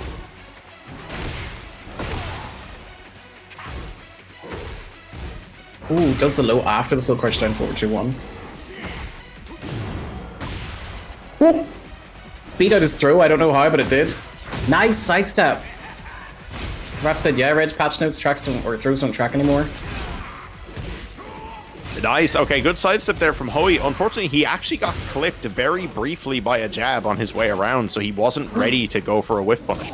This could be dead if he gets the whole chain. Yeah, all right. Sharpshooter. He's dead. Oh, he didn't finish?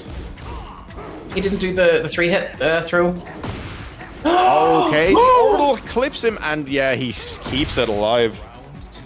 Yeah, most of them don't track. Some do if you are king, funny enough. Or if you weavy. Nice patience again from, oh my god. Yeah, no, also, yeah, Richard, if you were expecting the one from earlier, that was a different chain throw. Yeah. I know he has like a few options from there, so it's just like, what's happening? But interesting that Hoey chose to go for that one, considering he was mainly relying on the stretch previously. I think I'd assume Raff is well aware of that one. Yeah, they've played a lot, so you have to assume that there's a reason, you know, Hoey knows. Yeah, nice quarter circle back 1, clips him with the counter hit. Clean, yeah, got to the wall. You saw there that he got a low splat, so Raff actually just went straight for the heat burst because he knew he wouldn't get good damage otherwise. This is going to be big. Huge. And it's really good for wasting Raff's heat. I like that as well. You saw how he actually tried to make a call out. He thought Raff would get up ducking, so he went for a crouch throw attempt. Tries to get the taunt there, but didn't get anything from it. Oh, stead ducking committed. This could be the final round here. Yeah, no, absolutely. Potential set point here for Raff. Hoey needs this to stay alive. Forward 1, catching him. Ooh, taking him to the wall with this. All right, this is going to be big now. What's the Oki after this? Goes for the charge. Forward 3. Raff's very impressive in this round. Look at all the Grey Life for Hoey, though. Oh, he tried for the taunt jet upper. He was just a little too early. Breaks it. Oh, misses. Oh. Ah, yeah, it doesn't matter. Beautiful sidestep and whiff punish there from Raff, and he takes it 3-1 over Hoey. It was a very solid attempt at the taunt jet upper. He was a little off on the timing, but it didn't matter in the end. He got it. for himself. He keeps himself alive, and I do believe that is Hoey out. Yeah, that's the end of Hoey's run in this tournament. Feels like a bit of an unfortunate positioning for him because he's done so well in basically every Irish Heatwave up until now. Yeah. Big shout outs to Henchman Hoey. I remember in the previous one that we had done with him, the 8th Irish Heatwave, he had mentioned that every single time he has entered one, up until then, he had always got top 3. So unfortunate 5th place finish from him, from our points leader, but it's been great to see because, you know, Hoey's always been around in Tekken 7 and he's done great with the Marduk. Losing his main, moving to King like this, and if anything, he's just doing even better than before. See, the thing about that, and I think it's something that people do tend to forget, that you know, Hoey was a King main prior to Marduk being added into 7, so I think it's a very natural fit for him. But I would be curious to see how strongly the pivot happens if we do eventually get our boy. Yeah, that's fair enough. I didn't realize he was around using King before. Anyway. Yeah, no, he was one of the stronger King players in Ireland for sure prior to the Marduk release in 7. It is interesting as well because it now means that everything from here on out is just a mix-up as far as the points were concerned because first place is now, you know, out. Yeah, it's crazy. Absolutely. But here we go, guys. Already underway. We have our winners finals here between ChickenChakra and Fergus. It's a bit crazy. You know, again, you have your favorite to win, I would argue, in most people's estimation, in Fergus. Ooh. And ChickenChakra, who, of course, has been on an absolute tear recently. Although these two have played a lot, so there's going to be some absolute shenanigans going on here because they know what each other wants to do. Yeah, oh, the key charge into the back 3, the fucking disrespect, Fergus. Somebody send Fergus hate mail, please. Oh, don't worry, Dean's already going to send it to him between rounds. True.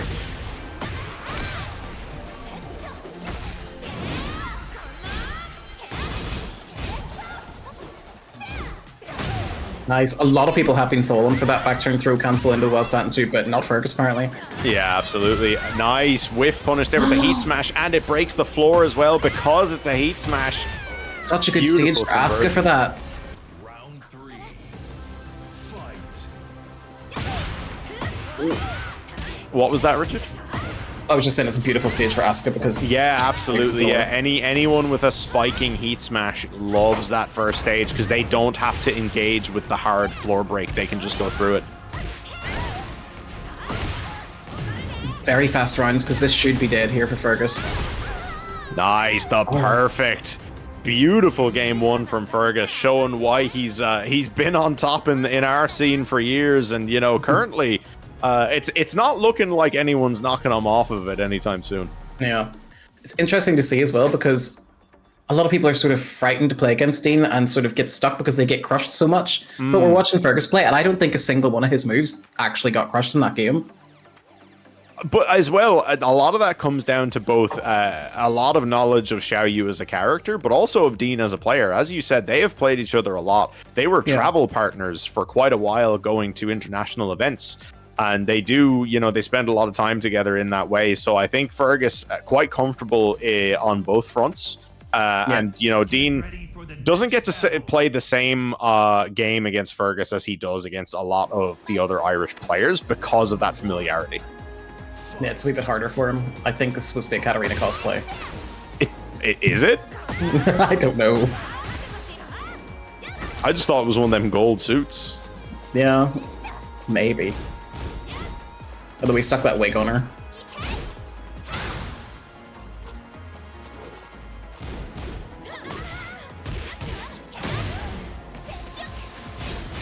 Alright, solid round one here from ChickenChakra. You see, he slowed himself down quite a bit early, and that seemed to be working out for him. He currently has the life lead.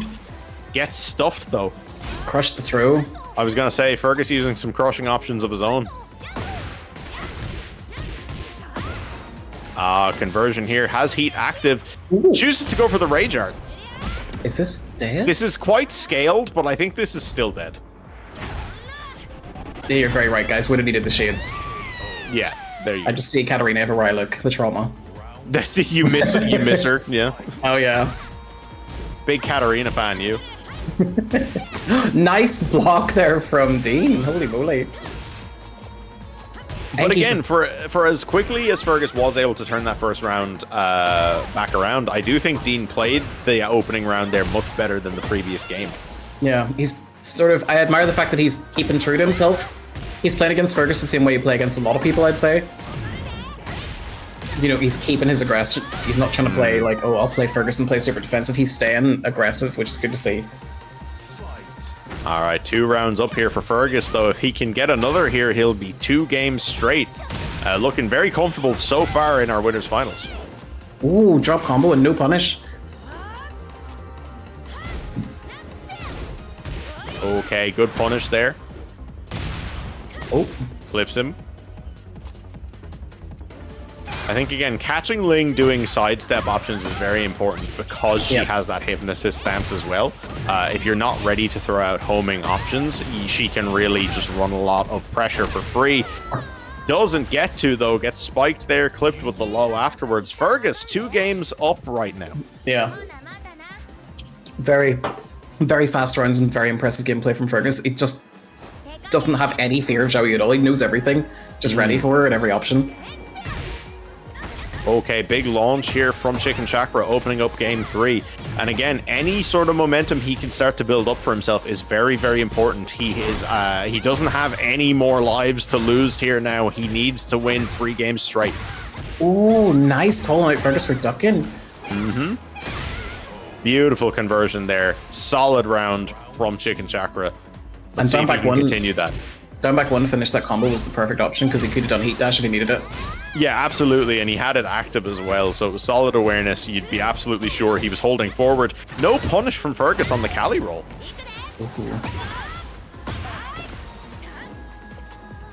Maybe not as ready. Dean playing a slight bit more crazy, I'd say. Just throwing things out, which is working out for him really well.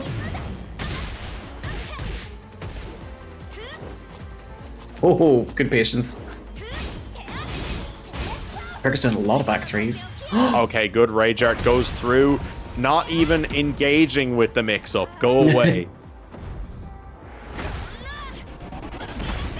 And Fergus still has heat active as well. So let's see if he presses the advantage here. Oh, he God. does. This should kill.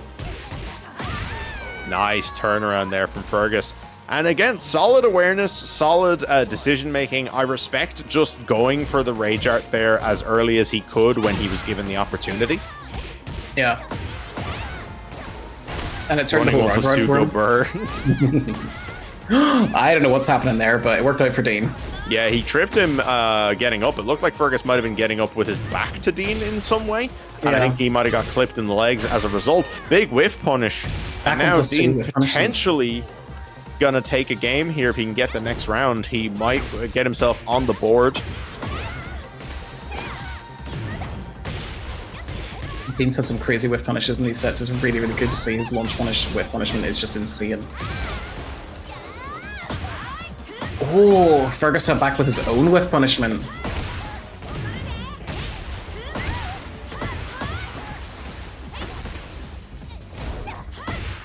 Oh, really good block punish.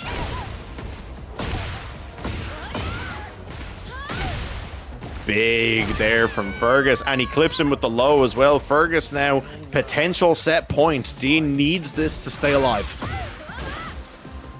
It's like rounds like that where we're really seeing Fergus' knowledge come into play. Oh my god, the backflip he got hit with the back 3 there as well. Nice whiff punish from Dean, beautiful. Does he go for a setup or does he just take clean damage?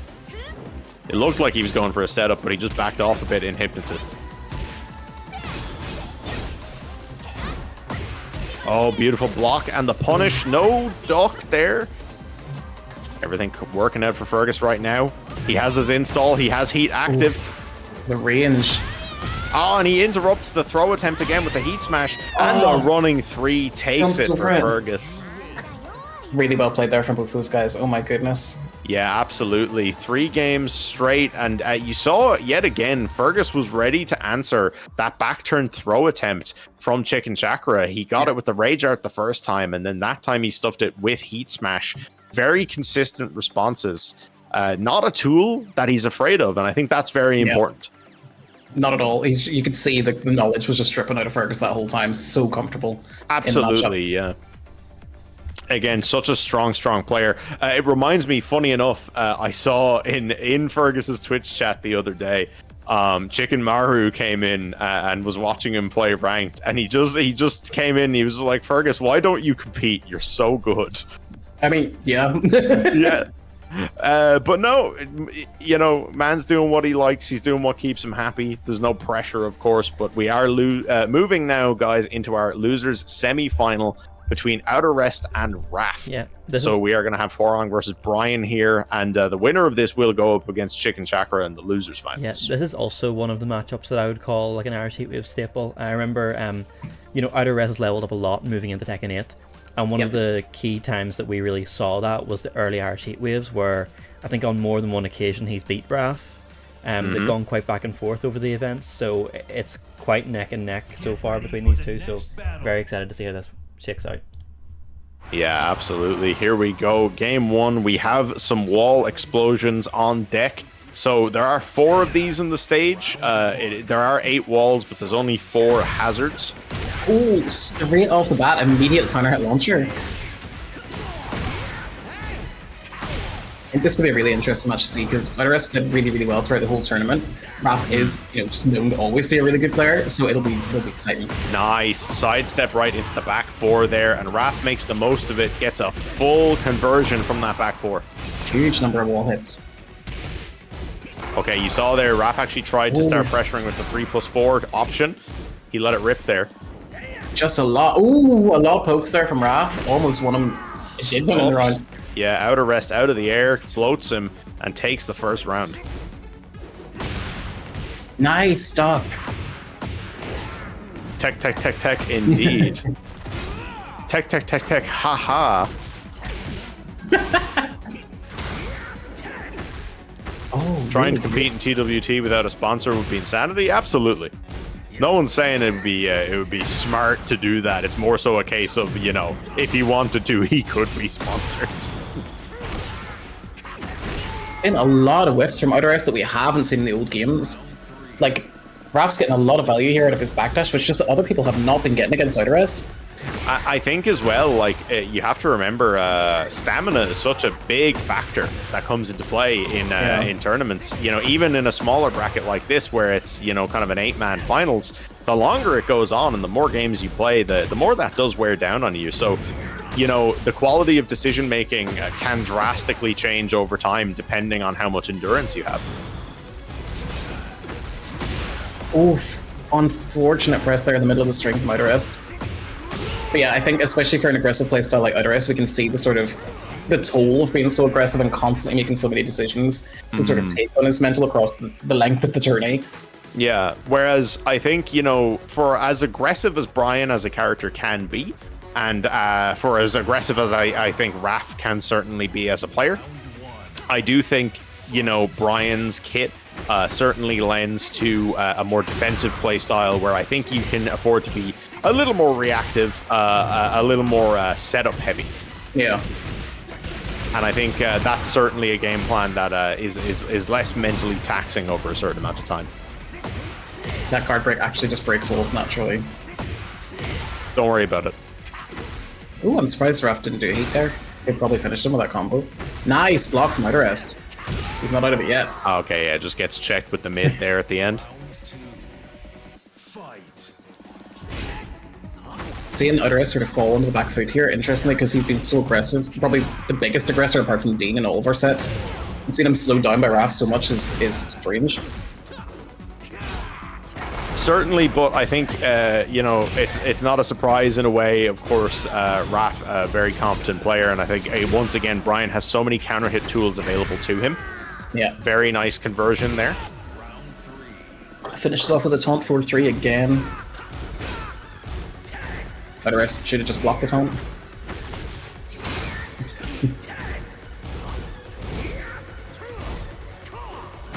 Nice stock. Fortunately, jet up are really hard to punish, even if you do duck it so fast.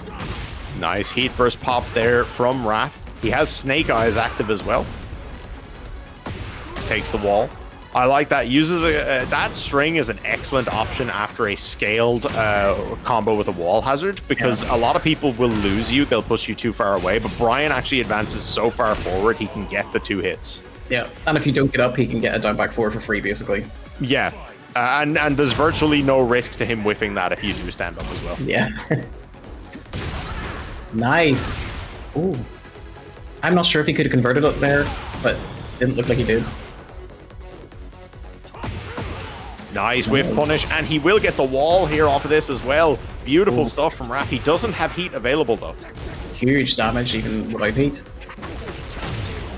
Ooh.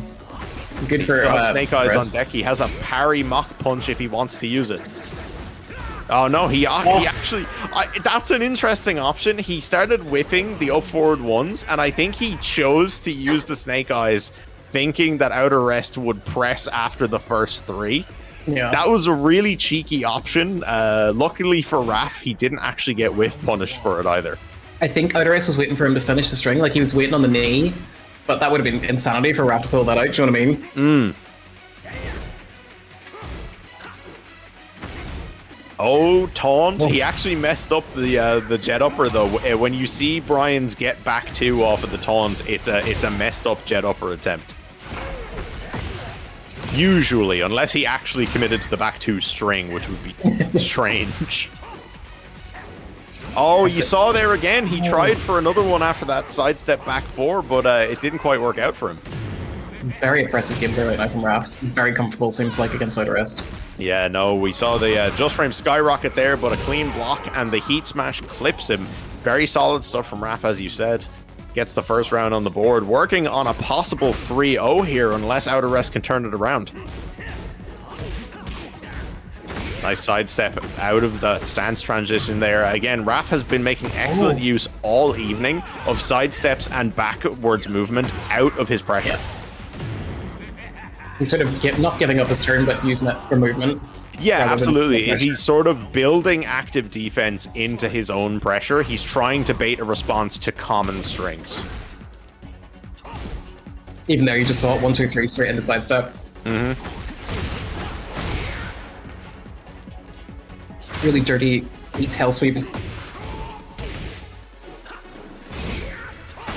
Alright, yeah, outterest loses the heat there. He doesn't actually get to spend the smash towards the end. I think Raff did a good job of keeping him in check. Heat burst activated. Grey life to be gained back here now for Raff, and I think he actually chose to spend that string to get a bit of the life back from the chip damage. Yeah. But there we go, outterest catches him with the dick jab. Solid defense. Staying alive now. Dick jab's a very good option there for the back 2-1, because he can sidestep cancel it, so that just shuts him down.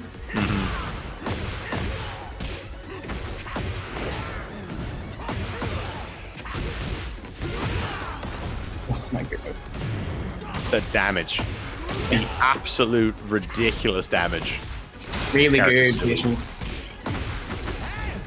Holy moly. Oh! Ooh, jab check. Nice interrupt. He gets a free launch out of this, but I don't think it'll kill because of the airborne scaling.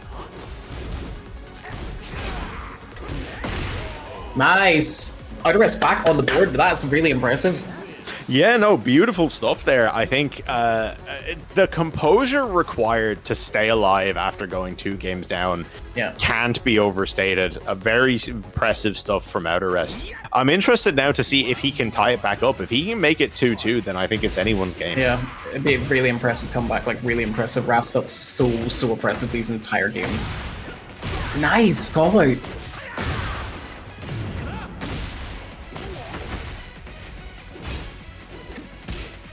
Really good steps from Raff, stepping the right way the entire time. That was a really good choice there for him to use the heat dash just to get out of that pressure. Oh, so lucky for outterest that whiffed. I think he's worried, sort of like Hoey was, where Raff's willing to do rage art. Yeah, absolutely, and I think again, Raff certainly no slouch in that regard. He's willing to spend that resource. But yeah, outterest, I think, playing in such a way that Raff is holding off a little bit.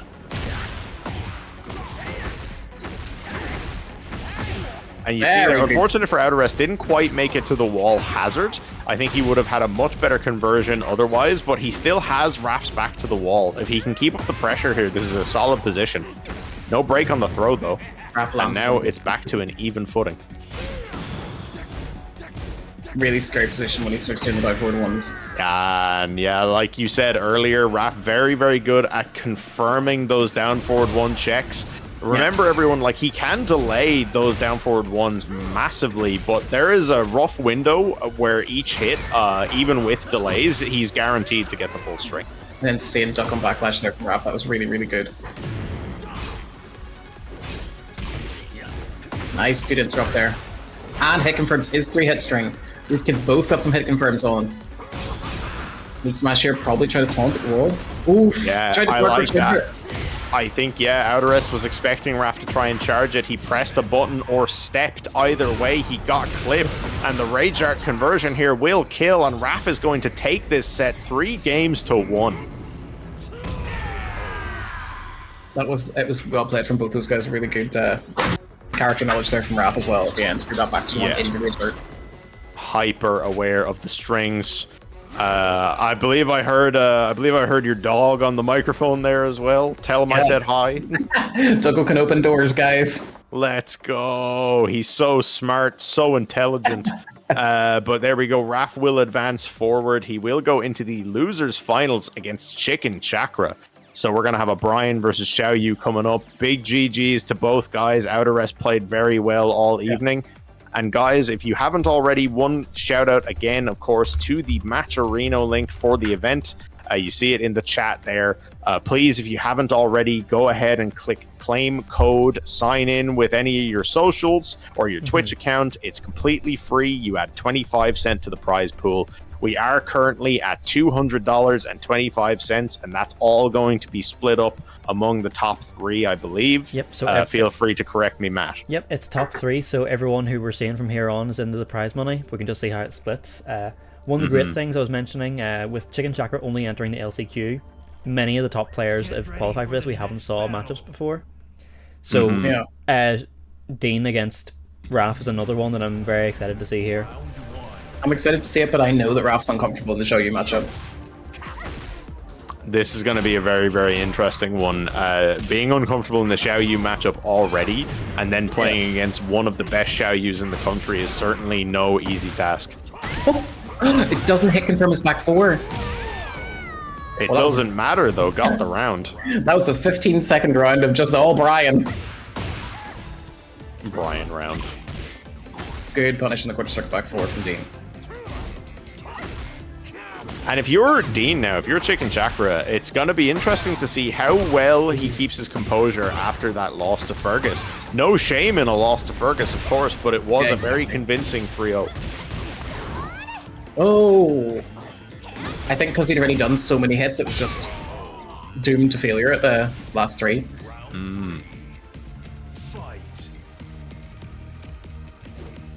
Ooh. All of a sudden, they Nice both slowed down. check there. He caught ChickenChakra in the middle of the Cali roll. Yeah. Interesting as well, because I think he was checking with quarter circle back 2, and it can be crushed, I'm pretty sure. Nice pressure here from ChickenChakra. Look at the life lead and the chip as well. 2-1 there. ChickenChakra now working on a quick game 1, perhaps. Started off so strong for Raff in these rounds, and all of a sudden Dean's just like, no, it's my aggression. I think as well that it just speaks to how quick and volatile Tekken 8 is as a game. So many games are like this where every round could be completely different and they're all over in about 15 seconds. Yeah. That was a good challenge from Raff. Dean put him in crouch and Raff just immediately did well, sat in 3-4. Someone, CJ saying when Dean gets the blender started, it's hard to stop. It is indeed. I think he's one of the hardest players to shut down once he gets his game plan going. But I think if you can stop him from getting that game plan going, and if you can force a neutral game, a very small Tekken focused game, he can certainly play that. But I would argue Raff does that better. Yeah, I think Raff's character does that better as well. So like he's much more equipped for that than I'd say Dean would be happy to be. Yeah, absolutely. Heat burst it as well. I like that from Raff. He used it as a defensive tool to try and get Dean off of him, but it didn't work out. Massive life lead for Dean, and there we go. He takes game 1. 3 rounds to 2, though. That could have gone either way. It was very tight. It was also very risky there, I'd say, from Dean to finish with down 3. Raff is more than happy to be, you know, last wee flicker of health and he'll just do an orbital. So it was really brave from Dean to do that, because he knows Raff's going to do an orbital. Like, there's no way he doesn't do that. Orbital, of course, but also he will regularly just flick a low parry into his defense. So heat spent already, and so much grey life damage to Raff. Yeah, no, and a nice little whiff punish there from Raff just a second ago. Big whiff punish again, and we've seen Raff get punished for that several times today. Yeah. I think he's far too happy to do heat burst and cancel it, because if you aren't going to do that hit, then people are free to throw out their slowest launcher. Yeah, and I think we've also seen ridiculously, like just right there, ridiculous, really good whiff punishment from Dean. That was insane. In between the hits of Brian's heat smash is crazy.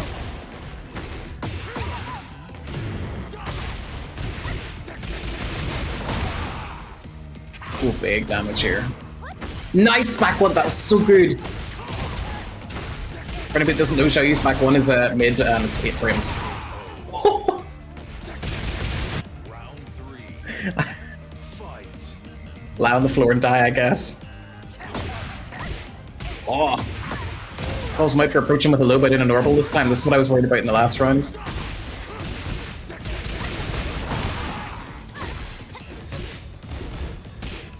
It's a good tech catch. Nice sidestep from Dean, and crushes the high.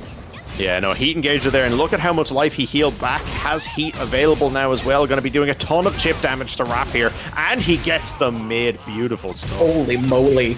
It's just mix up into mix up into mix up when Joey's in heat. It's terrifying to fight. Again, one of the scariest heat users in the game. You're just getting absolutely mauled, especially if you don't have your own heat to answer back, and that was the position Raff was in. Yeah. You just have to stand there and eat it. Nice conversion into the flip. Beautiful, the perfect.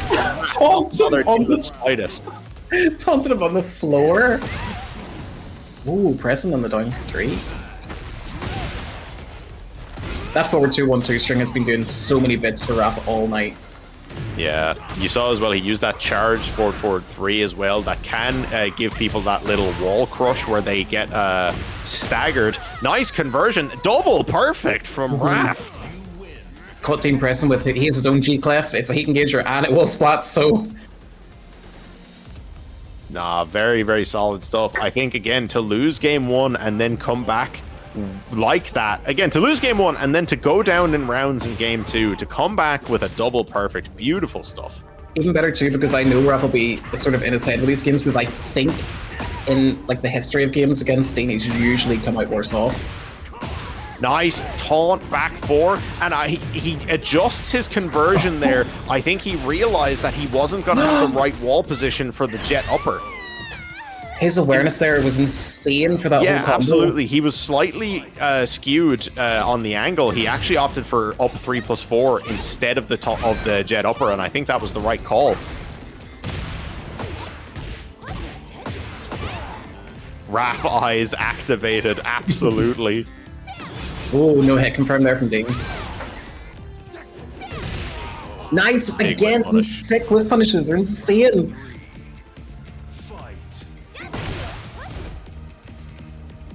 Oh, backs are nothing. Oh, the 1+2 breakthrough. No break. So much free damage out of that throw. Oh my god, the call out for even looking like he's gonna move. Is this dead? I think this might be dead. It certainly is. Perfect of his own there for ChickenChakra. Remember, he came back from getting perfected twice to win a round and then get his own perfect. Crazy. One game apiece here. Raff obviously wants to get this round, tie up the round count. You want to get that 2-1 lead. I think this could go either way, though. This has been so competitive. Golden letters flying around, absolutely. Perfect, all over the shot. Nice back turn punish there from Raff. Beautiful use of the snake eyes. Both these characters are just mix-up city. They're just both finishing with like whoever gets the mix-up wins. Nice duck on the throw, and he catches him with a counter hit knee on the while standing as well.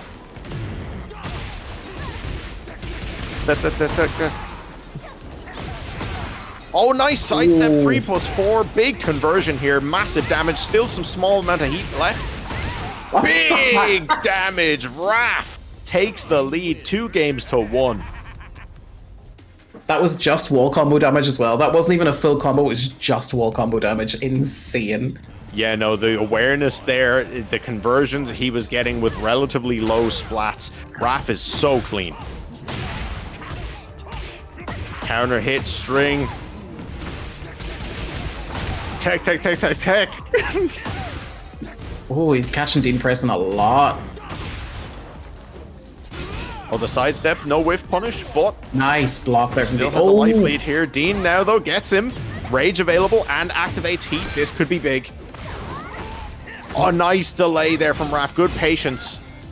Really, really good patience. And now Dean doesn't have heat left. He only has rage. Raff waited out the storm. He got a little impatient, though, and he walks into a launcher. Holy moly. just Oh, mid. he went for the back turn hit. Nice float from Raff. Oh my god, the full crouch down forward 4. Finishes The- out, that's crazy. The scramble. I think Nice. arguably for scrambling, Zhao Yu's a much better character. Just so many quick options, including some very powerful low tools. And Dean, especially with his playstyle, he's used to the scrambles, right? That's like, he wants to play like that. Nice, Oh. the mock punch afterwards, very solid option. He caught Dean trying to go for the little flip. Sidestep, but the AOP ducked him. Full back turn punish, though, on the Cali roll attempt. Nice awareness from Raff. You cannot Cali roll against Brian, that's all guaranteed, guys. Possibly one of the best Cali roll punishes in the game.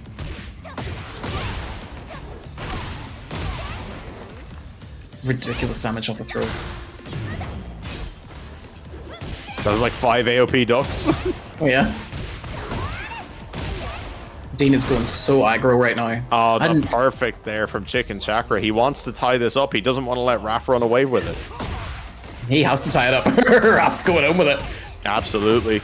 Good conversion here from Raff. Ooh. Almost whiffed there, but he picks it up at the end. Nice heat burst. He just does not want to deal with the back turn mix-up from Zhao Yu. Just presses the heat.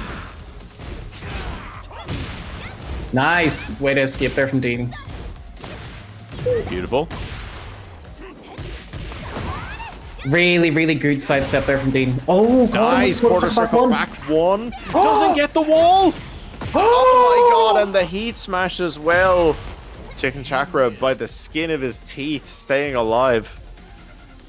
Dean's so lucky there, like so lucky because we all seen Raff has ridiculous wall conversions. Like he does not miss the wall, so that's like 1 in a million chance there that Dean just got handed, and he went home with it. Absolutely misjudged his distance, did the incorrect ender to carry to the wall, and then wasn't able to convert afterwards as a result. Immediately though, opening up, gets the wall hazard. Big damage here. Holy moly! Oh my god, he just commits. Perfect for Raff to open it up. Not bothered in the slightest.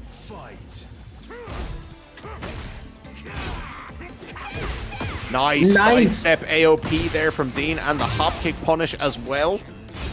Forward 4 guarantees. For anybody that doesn't know, guarantees the back 4 now. This should be dead. Beautiful.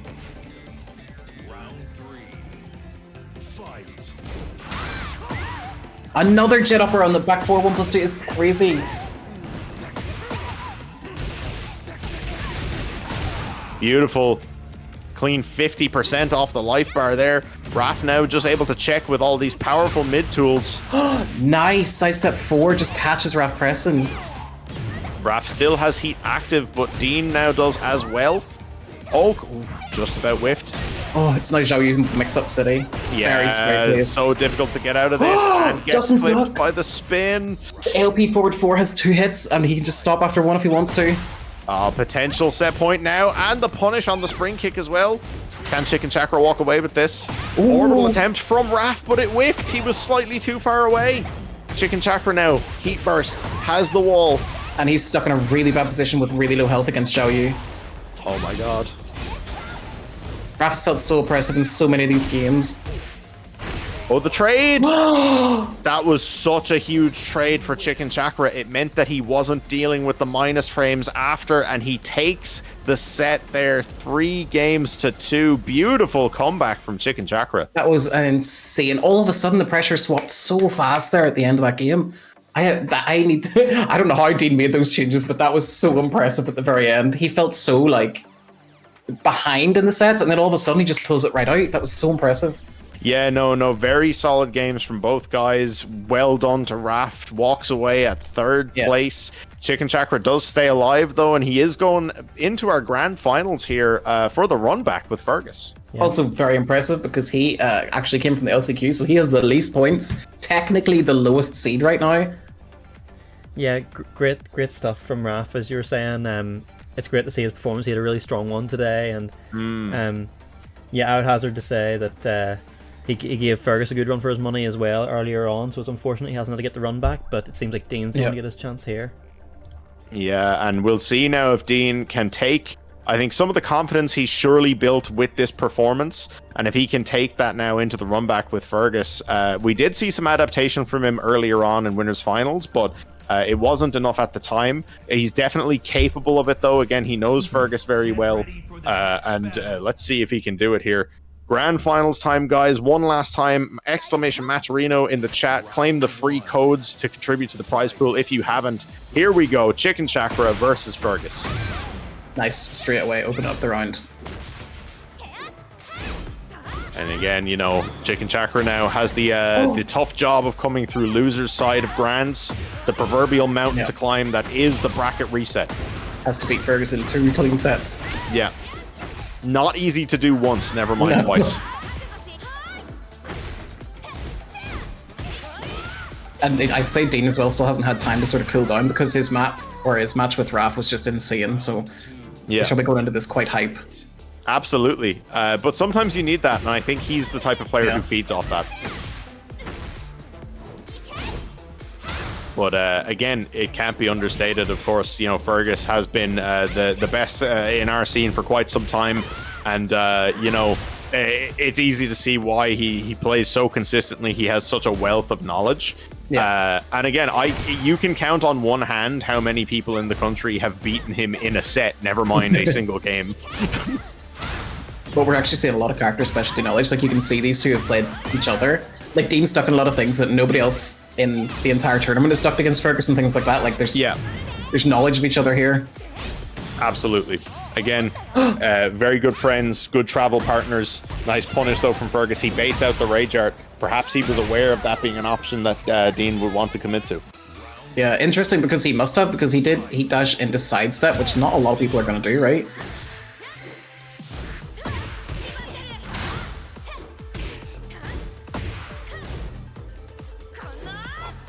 Ooh. Big whiff. Good punish there from Dean. Didn't get the conversion, though. Gets it this time.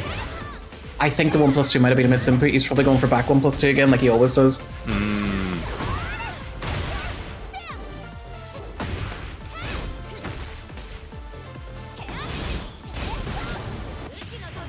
Oh, calling him out. Oh, he delayed that so long.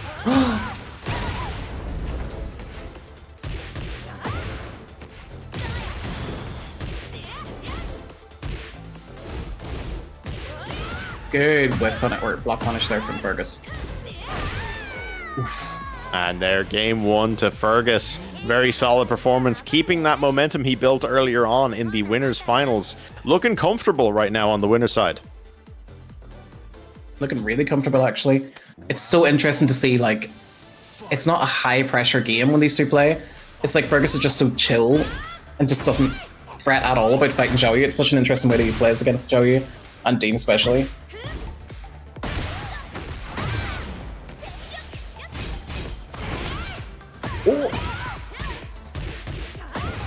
Not the first time we've seen Fergus try to get out of that situation with Cancans, and it's worked.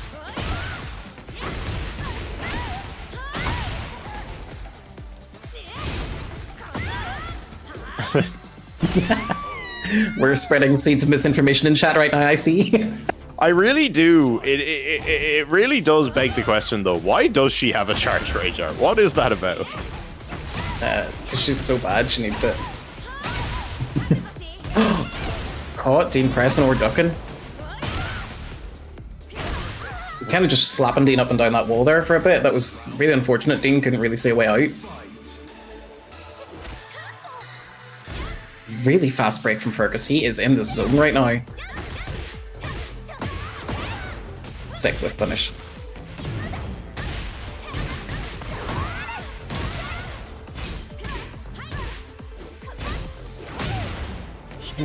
Side step 2 has been coming in clutch for Fergus in all these sets. Oh.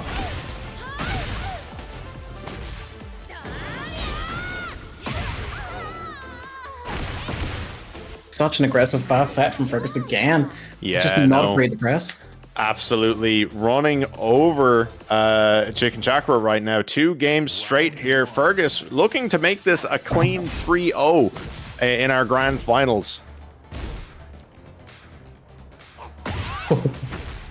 Okay, nice. He gets the conversion that time. That was a conversion we had actually seen him drop at the start of that previous game. So I'm curious now. Carries it to the wall.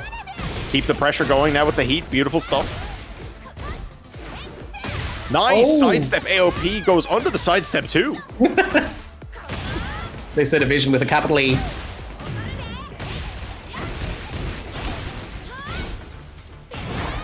Look at all the nice Fergus was able to game back though with the heat. Oh my god, he did dash up down 1+2 against a man who was crouching. Although that sidestep 2, silly move. Fergus somehow takes that round back. We've seen so many sidestep 2s this game. Fergus on a speed run to get the Lydia content ready. It's half an hour. He needs that break time. I agree, Tally. You bark. He's out here. He's supporting ChickenChakra. He believes.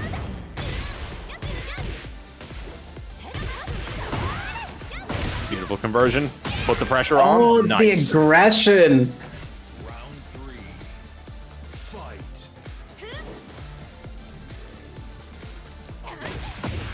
Oof.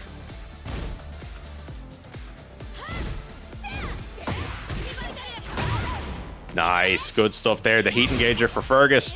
Big pressure now. Yeah, no, we've seen the Twitter clip. Nice back one, just get out. That's the thing. We haven't really seen Dean doing a lot of back one today. Yeah. Such a powerful tool for shutting people down on block. There we go. ChickenChakra now gained a lot of life back from the grey health, but he also has rage available still. And he pops it. Oh my god, he actually pressed. I am shook that actually worked, and oh my god, you can see Dean knows Fergus. Yayo, indeed. Dean now. Potential game point here. He wants to try and start building it back up. He's down 2-0 right now. He needs to get this game to stay alive and try to start building the grand final reset. Fergus going absolutely in right now. He throws him back into the wall. Throw, working on a perfect, perhaps. No, gets interrupted. Okay, heat active now. A lot of life gained back from the heat engage as well. ChickenChakra has rage. Okay, clipped with the mids back to back. Fergus, potential tournament point. ChickenChakra needs to turn this around. Ooh, went for a back 3 and got slapped into the floor. Didn't get the pickup. Oh my god! The sidestep 2 of the gods. The cameraman wills it. Heat active for Fergus. He gets the wall as well. Spike him down. Get the low. Oh, she's doing things with the wind. Oh my god, the cans. Straight to the wall here. This is going to be big damage. This could be it for Fergus here if he wins this round, by the way. This is insane. Whiffs his ender. Oh, clips him in the back, and he catches him. Fergus takes it. Games straight. You can't stop him. Fergus takes it. He is your Heatwave Champion. Very well done to Fergus there. Oh, that sidestep too was nuts. That was a main character moment. Yeah. Literally went right round Shoei's body and punched her through the wall. Instant transmission behind him and put him through the balcony.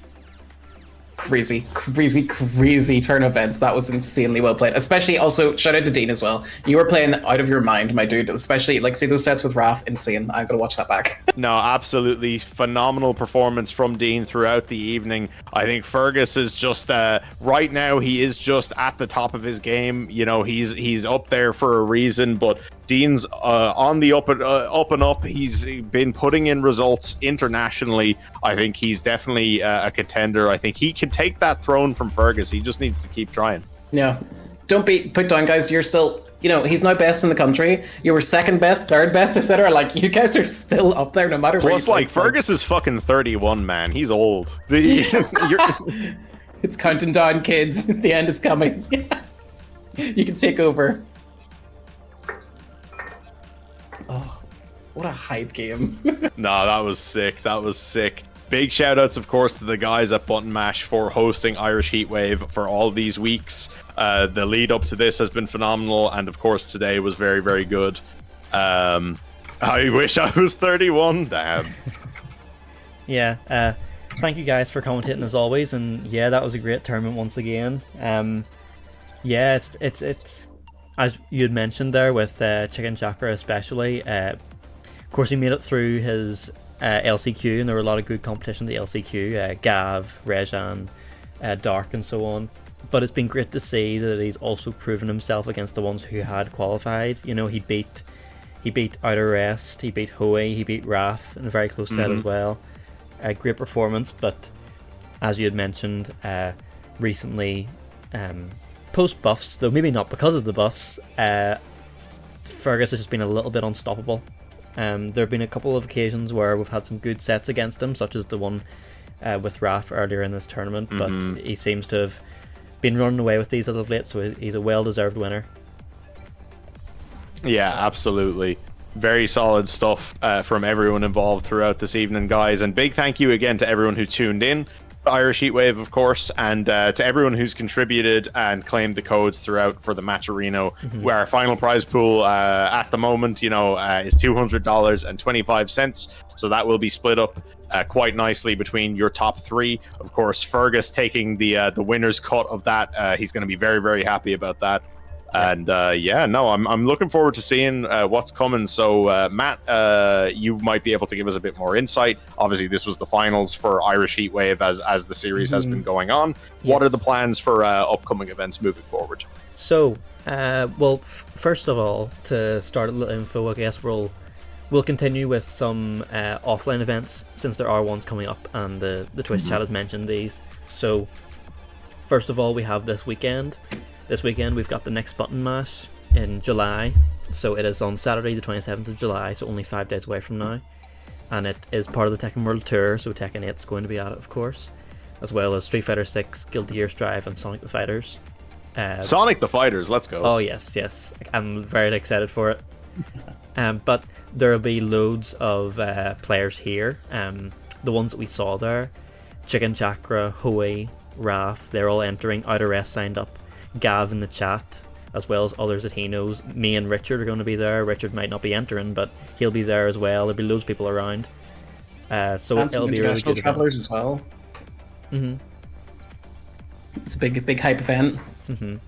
Yeah, and while we're talking about other events, for what it's worth, it is not about Tekken, but we're also running this event.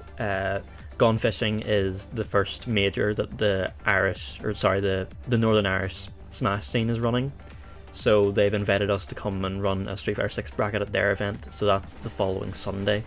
So Sunday the 4th of August. So although it's not Tekken, if you guys are interested in some Street Fighter, then we've got back-to-back Street Fighters this weekend and next weekend.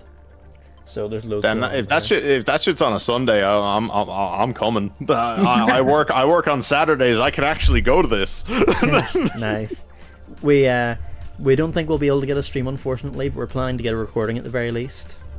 So Yeah, it should all be good. It'll be nice to get back involved with the Smash scene as well, because the guys over here are all really nice from up north, and I'm sure from everywhere else, of course.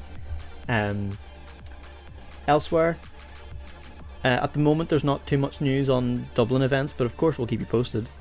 I know IGM did go over well, and they had their offline bi-weeklies that are taking a break at the moment, so hopefully more will come down the line for Dublin. Yeah, hopefully, and I know I actually didn't realize until recently that that isn't an annual thing either. They're sort of seasonal. Yes. So if they are keen on it, it might be a case where we might see kind of a larger scale event like that every few months. But that will remain to be seen. Of course, I'm sure Sinead and Brian are the people to ask about possibilities around that. Mm-hmm. Yeah, it is possible. You never know. We might get one before the year ends, but we can just keep you all posted and see when info comes out. Leaside Collision just wrapped up their previous event last week there. As mentioned, Neilo won it in the end, so congrats to him. No doubt they'll be back with an August-September event. They just haven't got a date just yet, so we've nothing to show about that, but they're going strong as always. And then one last thing I actually do have a graphic for. What I'm going to show here, it is a new event that's being ran in Sligo in Connacht.